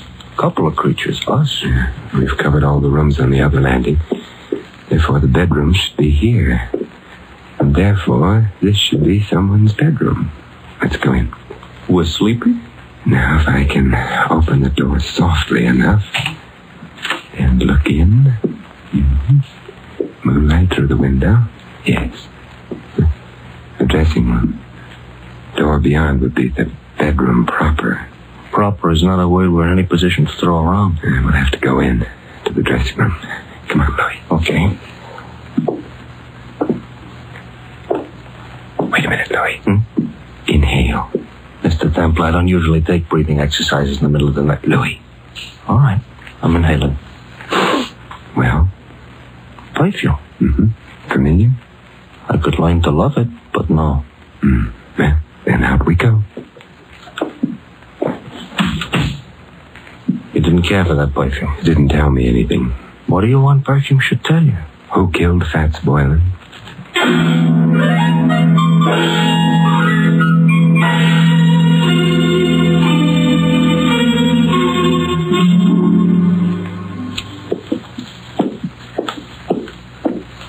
Another bedroom. We go in? Naturally. For a bachelor, that ain't the word you should have used. I'm beginning to get worried about this. Supposing somebody screamed. Pull yourself together, Louis. Okay. After all, like the poet says, strong heart never won fair maiden. You mean faint heart. All right, so for dinner I'll eat dog food. Now. Another dressing room. Well. Hey, Mr. Templar. Yes. The same perfume we noticed. Uh-oh. Don't be frightened. Simon, what are you doing in here? Louis and I have been testing perfume. It's the middle of the night. You're waking me. I'm sorry. I'm even sorrier about something else. What's that? The perfume you use is very distinctive, Sally. Am I supposed to say thanks? No. Because the last place Louis and I noticed it was in Fats Boylan's room. Minutes after he'd been killed. Oh. Not good, Sally. You're making all this up. No. This bottle of perfume will be evidence. But I didn't kill Boylan. You must be joking about that. I don't think a jury would find it funny. You knew about Boylan stealing the jewels. You must have helped him. I didn't. But then you found yourself being trailed by Hudson, who'd been hired by Mrs. Worth. You were afraid he'd discover the connection between you and Boylan. That's why you came to my apartment. No. Oh, yes. You hoped I'd throw Hudson off, perhaps frighten him. In the meanwhile, you could get to Boylan, get the jewels from him. That isn't true. But when you got to Boylan's place, you found him already dead, and the jewels gone. I didn't. It would be much better for you that way. What do you mean? You wouldn't be liable to a first-degree murder charge. But there were detectives here while the party was going on. Boylan couldn't have stolen the jewels. They saw him leave. He didn't have them. He did have them. He was playing Santa Claus, and he was a thin man. Santa Clauses, as Louis pointed out to me earlier tonight, are fat. Therefore, Boylan entered this house wearing padding underneath his costume. He left it with a large jewel box in place of the padding. That's how he did it, Sally. You're smart. You found Boylan. You knew his address. Therefore, you'd hired him in the first place. And therefore, also, a jury would believe you'd killed him unless you tell us who did. Well, all right. I'll tell you. There's really no need, my dear. Oh, Claude. Hey, Mr. Templar, tell him to point the gun someplace else. Mr. Worth, point that gun someplace else. I prefer this direction. You were saying, Mr. Templar, about the jewels? The jewels were insured. Therefore, you, Mr. Worth, arranged to have them stolen. Indeed. In that way, you could retain the jewels, the insurance money as well, and not worry very much whether or not your wife divorced you. Clever. Boylan is dead. How true. You had to see to that, didn't you? Otherwise, he might have blackmailed you for the rest of your life, or for whatever money you got out of the entire crooked deal. I can see two other deaths. Yours, your friend. And Sally? You going to kill her, too? That depends, I should think, on Sally. Claude, I never knew you intended to kill anyone. There's no need to play the ingenue quite so strenuously, my dear. You were in on most of it. But not murder. I'm afraid Mr. Templar's pessimism is justified. I shall have to include you. But however did you get onto her, Templar? Her perfume. To be precise, this perfume. Well, you got him in the eye. Yeah, I hope this gets him someplace more effective. Mr. Templar, the trail of unconscious bodies you're leaving behind you tonight, if laid end to end, yes, Louis, would look terrible.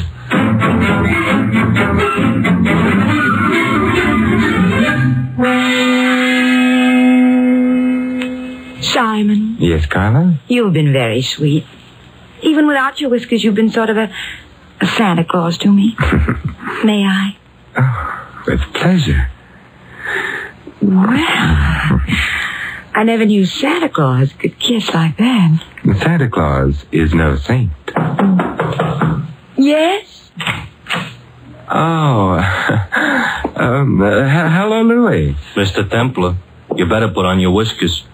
You forgotten all about Mrs. Winterbottom? Mrs. Oh, well, the hour is past midnight. The tots have undoubtedly tottered off to bed by now. Louis, you may tell Mrs. Winterbottom. I know. That the saint ain't no Santa Claus.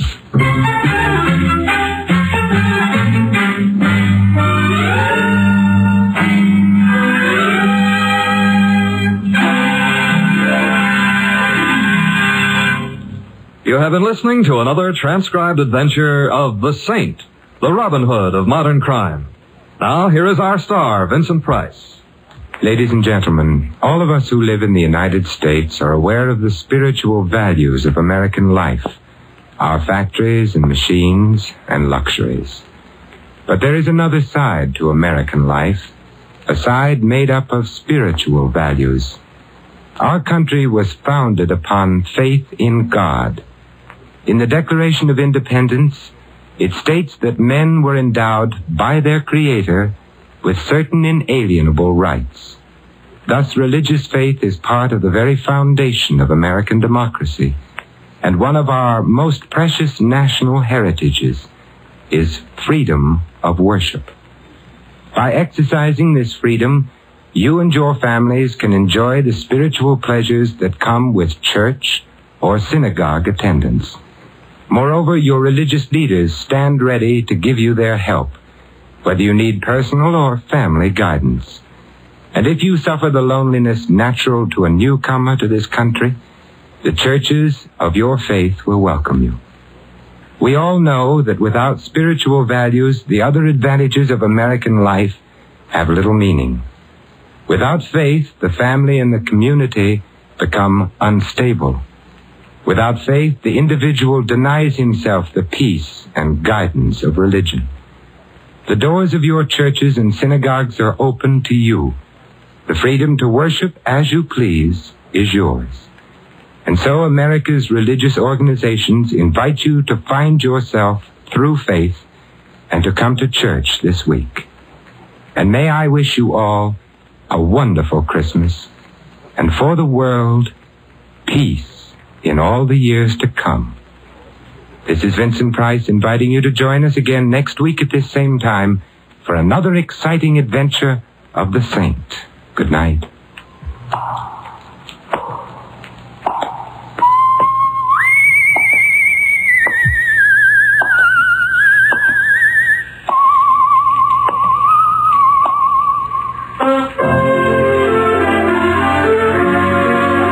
This adventure of the Saint was written by Louis Vittes. Our cast included Mary Shipp as Sally and Betty Lou Gerson as Carla. Hy Averback was Hudson, Ted Osborne, Claude.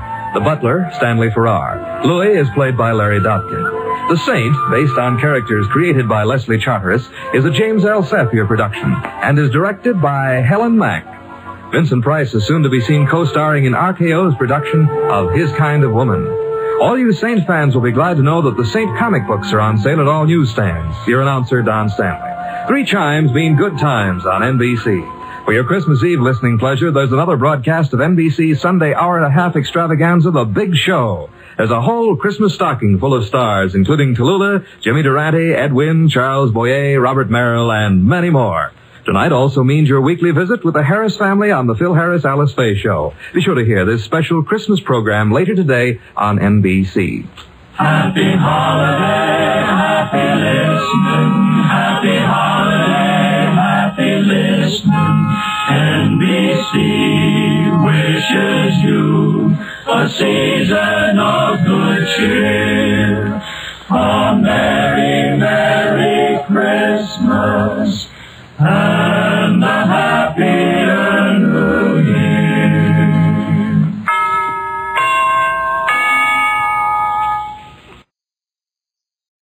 The Anchor Hocking Glass Corporation brings you Crime Photographer.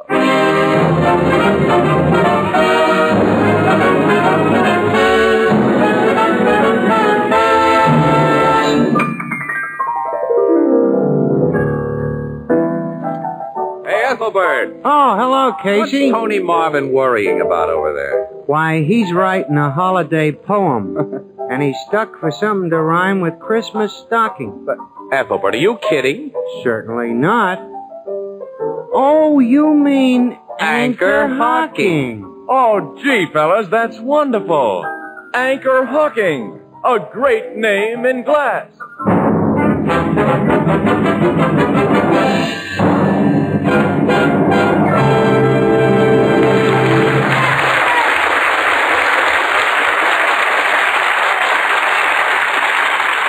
Good evening, ladies and gentlemen. This is Tony Marvin. Every week at this time, the Anchor Hocking Glass Corporation of Lancaster, Ohio, and its more than 10,000 employees bring you another adventure of Casey, crime photographer, ace cameraman who covers the crime news of a great city. Written by Alonzo Dean Cole. Our adventure for tonight, Christmas shopping.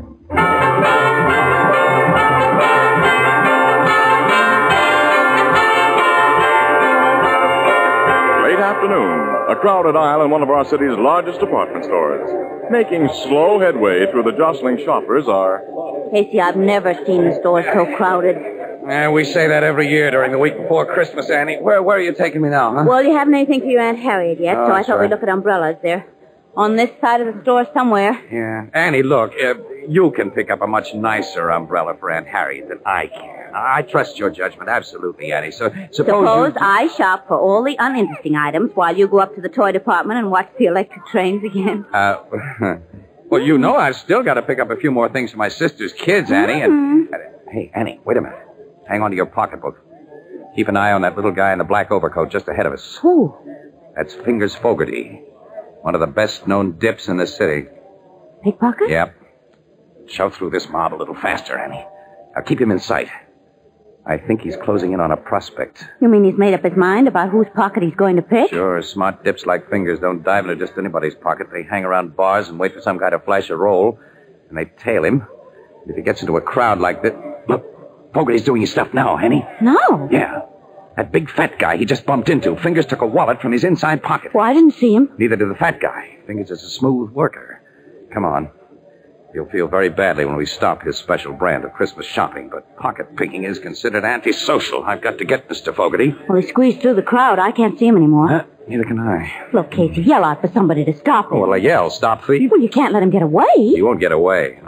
Every cop in this precinct knows Fingers. He'll be picked up quick after a charge is brought against him. I'll help that guy who lost his wallet bring the charge. Yes, if you appear as a witness. I will. There's the fat man. Excuse me, mister. Something happened to you a minute ago that I don't think you know about. What do you mean? Your pocket was picked. My pocket? Yeah. A little guy bumped into you, and as he did, I saw his hand go into your inside pocket and come out with a wallet. Well, I happen to know who he is, and when you report your loss to the cops, I'll be glad. You're mistaken, mister. I didn't lose my wallet. Huh? I'm sure. I'm more sure. I tell you, I saw him. When a guy sees something that couldn't be seen, he's either goofy or drunk. On your way, fella. Well, I'll be... Good thing you didn't get your hands on Fingers Fogarty. He could have plastered you with a nice suit for false arrest. And I know he took a wallet from that fat guy's pocket. I was watching every move that Fingers made. Well, I was watching him, too, and I didn't see him take anything, and that fat man says he didn't lose a wallet, so... Okay, I'm goofy or drunk. Or maybe you only need glasses. Well, I do after this. Several glasses. Let's head for the Blue Note.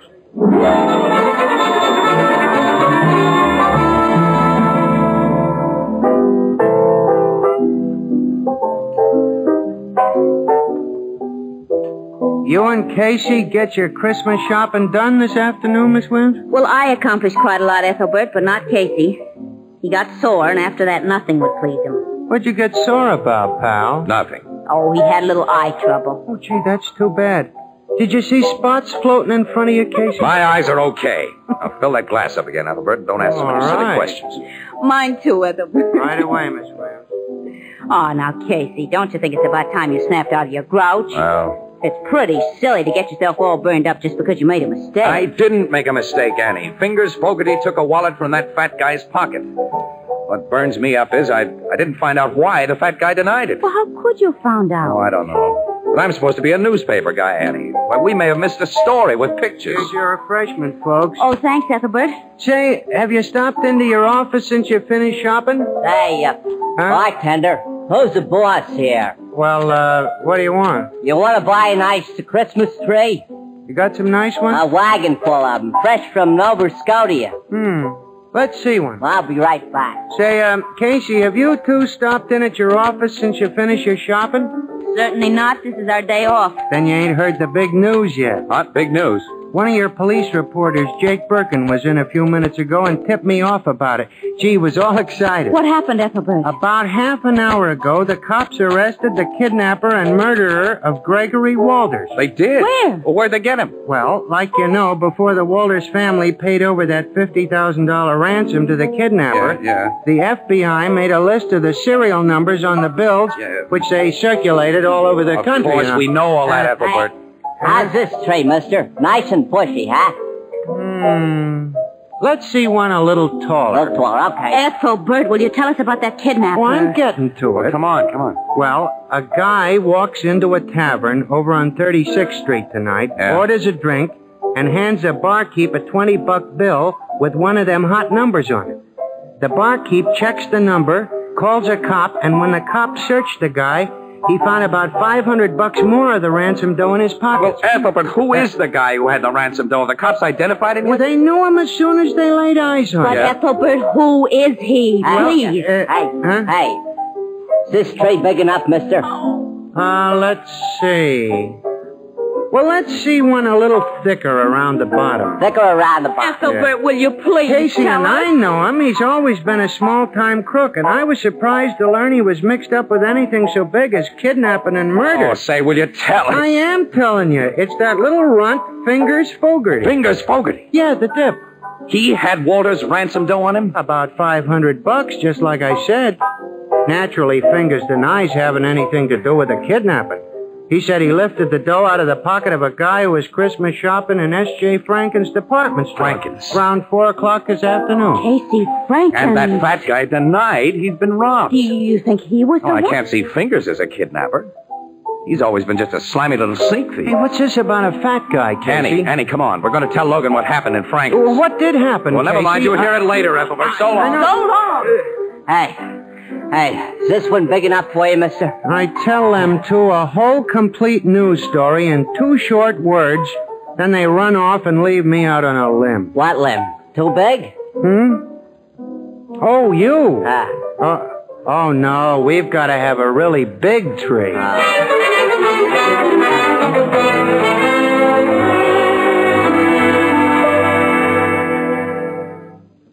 So you think Fingers Fogarty may be just the victim of circumstances, Casey?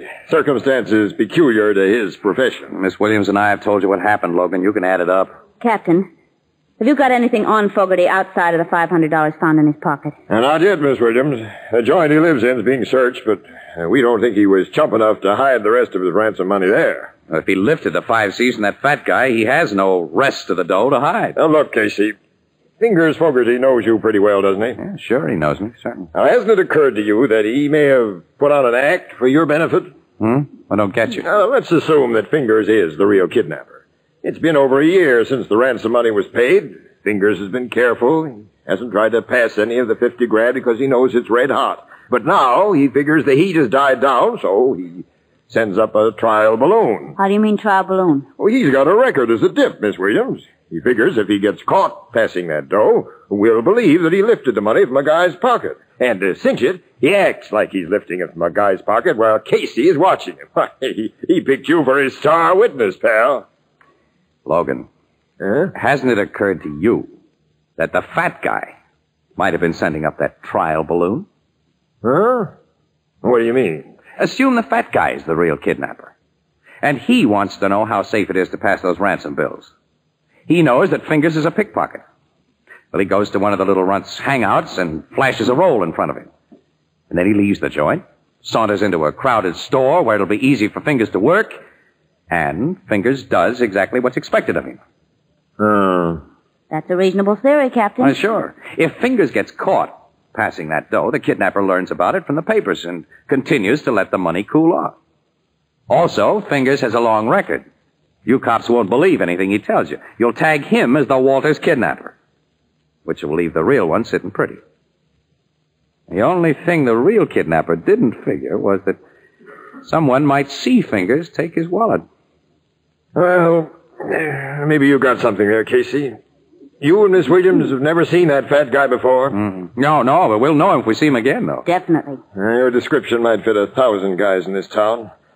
I want you two to go up to the record room and look at some pictures we've got in the files. Oh, great. That'll only take us about 4 or 5 hours, though. Oh, Casey.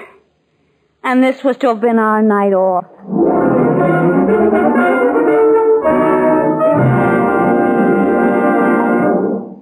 Perhaps you'll forgive this last-minute reminder, but there are now exactly 4 more shopping days until Christmas. That means a very real problem to those of us who like to put things off, as who doesn't? Is there anyone you've overlooked, anyone to whom you want to give something beautiful, practical, and inexpensive? Well, you'll find the answer in Fire King oven glass. Whether it's a single Fire King casserole or an entire set of Fire King oven glass, prices are unbelievably low, and it'll take a minimum of shopping time at your favorite chain, variety, hardware, or department store. So remember, with housekeeping a real problem in this post-war era, Fire King oven glass is a gift that makes it easier in so many ways, because Fire King makes foods go farther and enables you to turn leftovers into delicious main courses. Fire King oven glass is a product of Anchor Hocking, a great name in glass.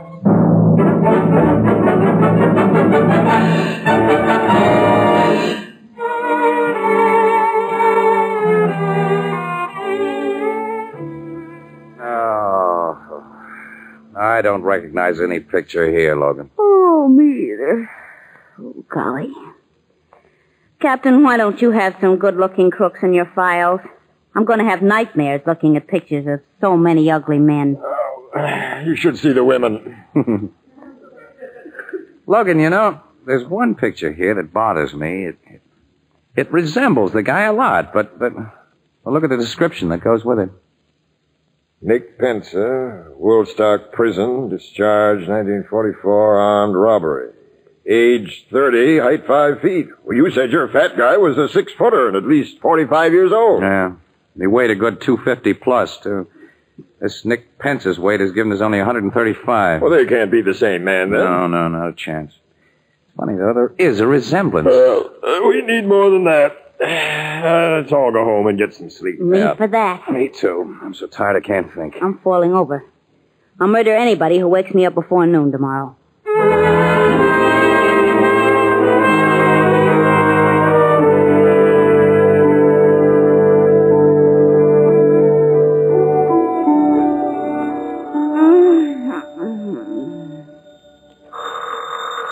Oh, no, thank you. No, thanks.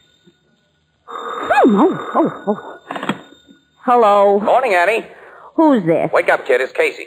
Casey? Oh, Casey. Yeah, Casey, you remember me, don't you? Yes, I do, and it's only 9 o'clock, and what is the big idea? Annie, look. I think I know where to look for that fat guy. You do? I certainly do. The old beam wasn't working last night. But when I woke up a few minutes ago, I had it.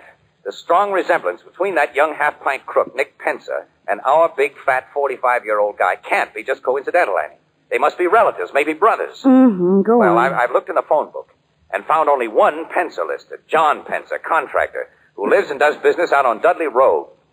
I thought you might like to drive out there with me and see what John Pensa looks like. Why don't you have the cops go out and look at him? Annie, you're not awake yet. Only you and I can identify that fat guy. Besides, if you and I find him, Annie, we get an exclusive. The cops are in on it. Every paper in town will have Well, I'm awake now, all right. Where'll I meet you? I'll be outside your door with a car in 15 minutes. Casey, I've got to dress. We'll make it a half an hour then. We'll make it a full hour and no sooner. Well, what are you going to dress, yourself or a Christmas tree? Listen, Annie, I can bathe, shave, and get into my clothes in 10 minutes. I put on underwear. Goodbye.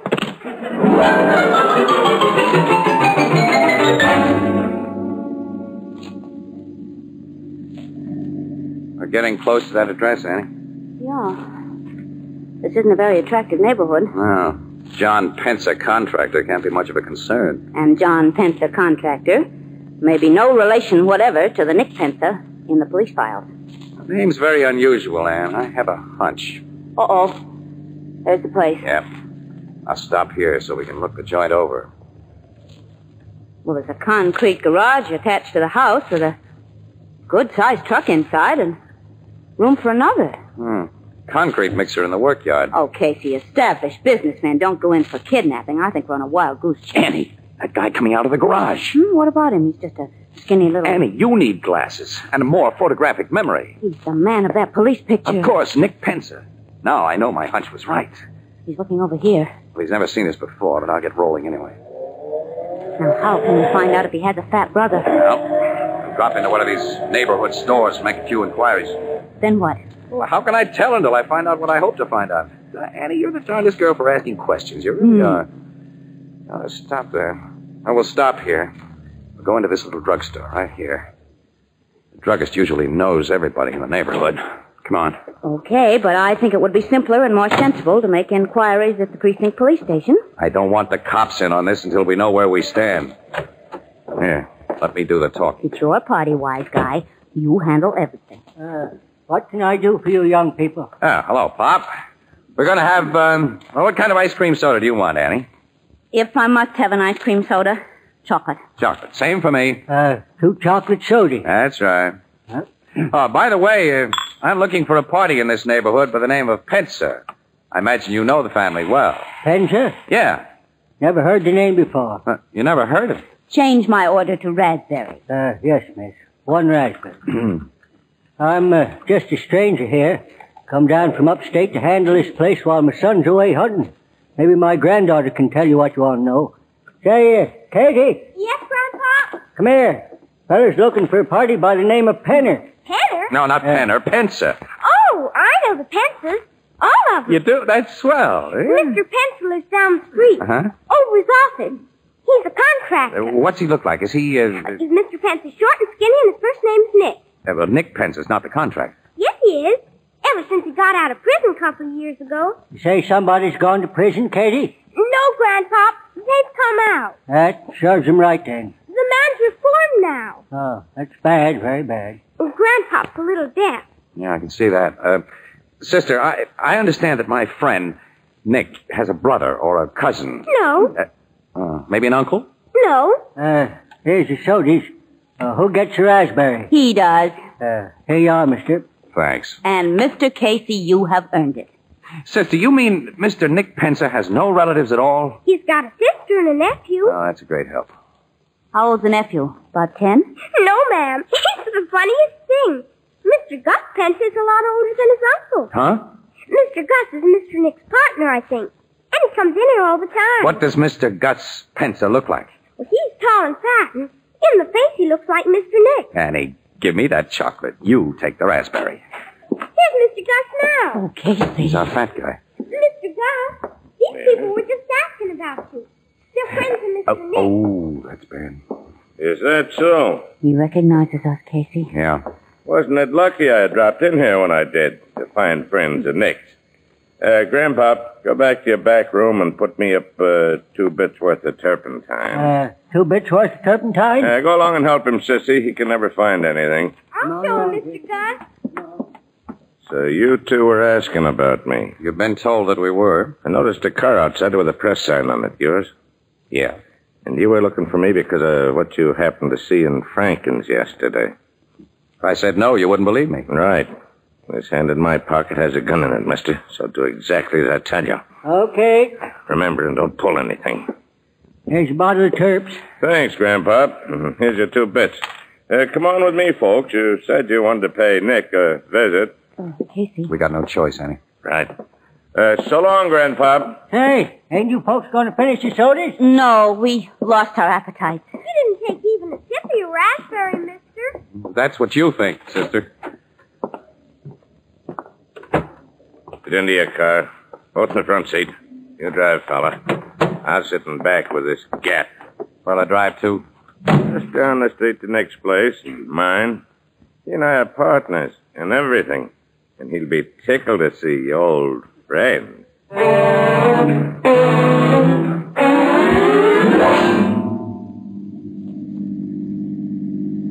Turn into the workyard and park in our garage. And next to the truck there. Okay. Yeah, that's fine. Now what do we do? You and your boyfriend don't do anything, lady. And to make sure you don't... You hit Casey with your gun! And you get the shape! That'll keep the two of you quiet for a while. Nick! Nick! Yeah?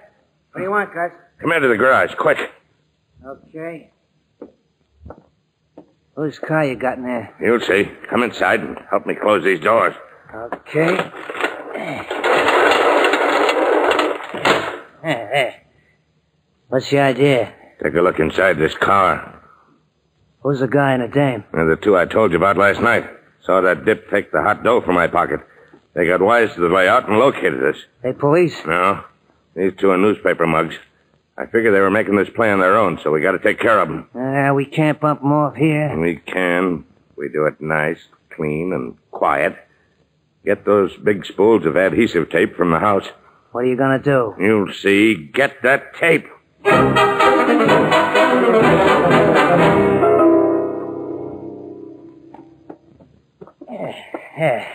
Got the gal all tied up, Gus. And help me with this guy. Yeah. Wrap some more tape around his ankles. Okay. Yeah. He's fixed now, and solid. All right. Now climb into that truck and start the motor, Nick. Oh, the carbon monoxide treatment, huh? Yeah. Nice, clean, and quiet. You just lock them in this closed garage to breathe the gas. Tonight when it's dark, we get rid of their bodies in their car. Start the motor.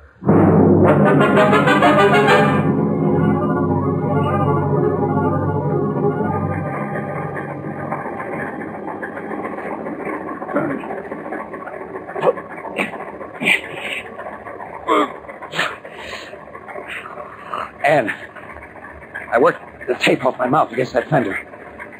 Nod your head if you're okay, kid. Good. I'm going to try to pull the adhesive tape off your wrists with my teeth. I'm getting lightheaded. Gas is beginning to work. I got the tape. Now pull and turn your wrists. Pull more, Annie. That did it. Your hands are free. Pull the tape off your mouth now. Okay. Take it again. Keep your head down low, kid. Try to hold on. I will. Pull this tape off my hands.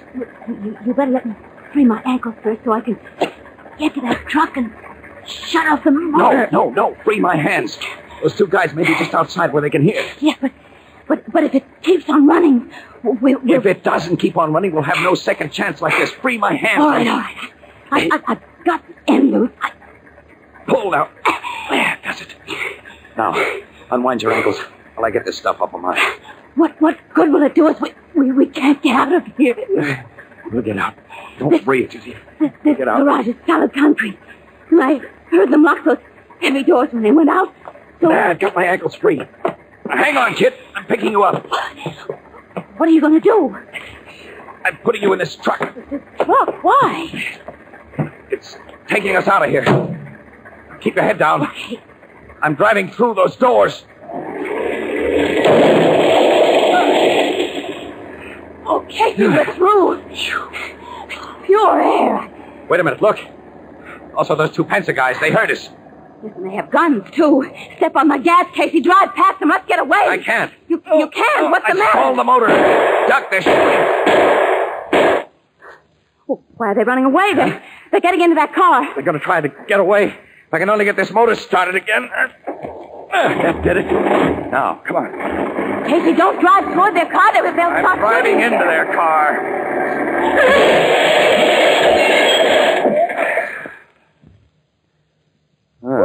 This 10-ton truck does a nice job when it hits a tin can like that. Oh, Casey.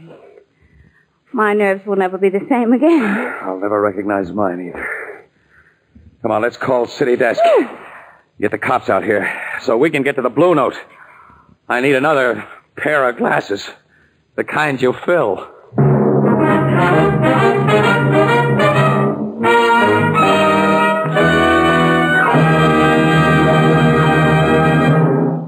Recently, in a big eastern city, a group of trained men and women called on thousands of housewives and asked this simple question. What kind of container do you prefer for the foods you buy? An overwhelming majority of housewives said they preferred to buy food packed in glass. Among them were a great many mothers of small children, and by a ratio of more than 8-to-1, these mothers said they insisted on prepared baby foods packed in glass. They gave many reasons, as you might expect, but here are the 3 reasons mentioned most frequently. First, glass lets you see what you buy before you buy it. Second, you can heat, serve, and store leftover portions of prepared baby food in the same glass container. And third, these young mothers agreed that sterilized glass containers are cleaner and more sanitary. You can buy an increasing number of the better brands of food packed in glass, and all of the better brands of prepared baby food come to you in Anchor glass containers sealed with tamper-proof Anchor vacuum caps. Both products of Anchor Hocking. A great name in glass.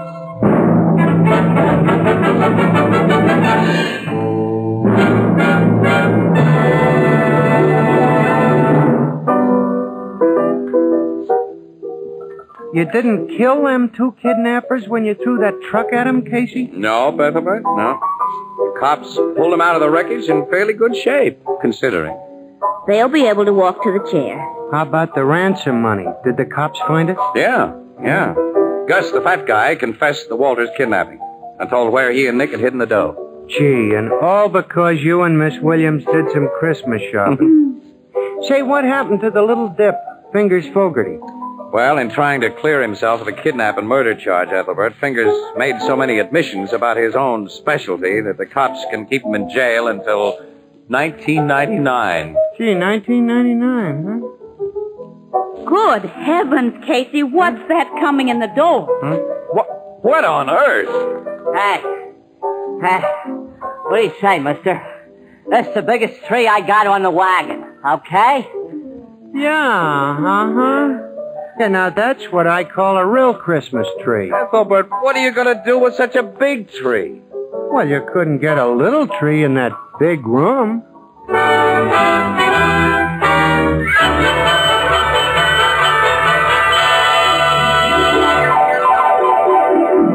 Crime Photographer, starring Stotts Cotsworth as Casey, is brought to you each Thursday at this time by the Anchor Hocking Glass Corporation, makers of Fire King Oven Glass. Anchor glass containers, Anchor caps and closures. All products of the Anchor Hocking Glass Corporation. A great name in glass.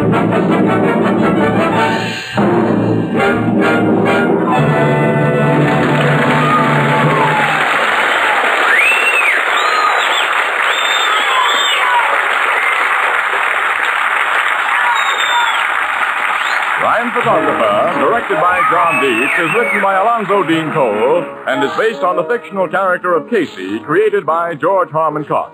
The original music is by Archie Blyer, and the program features Miss Leslie Woods as Anne and John Gibson as Ethelbert.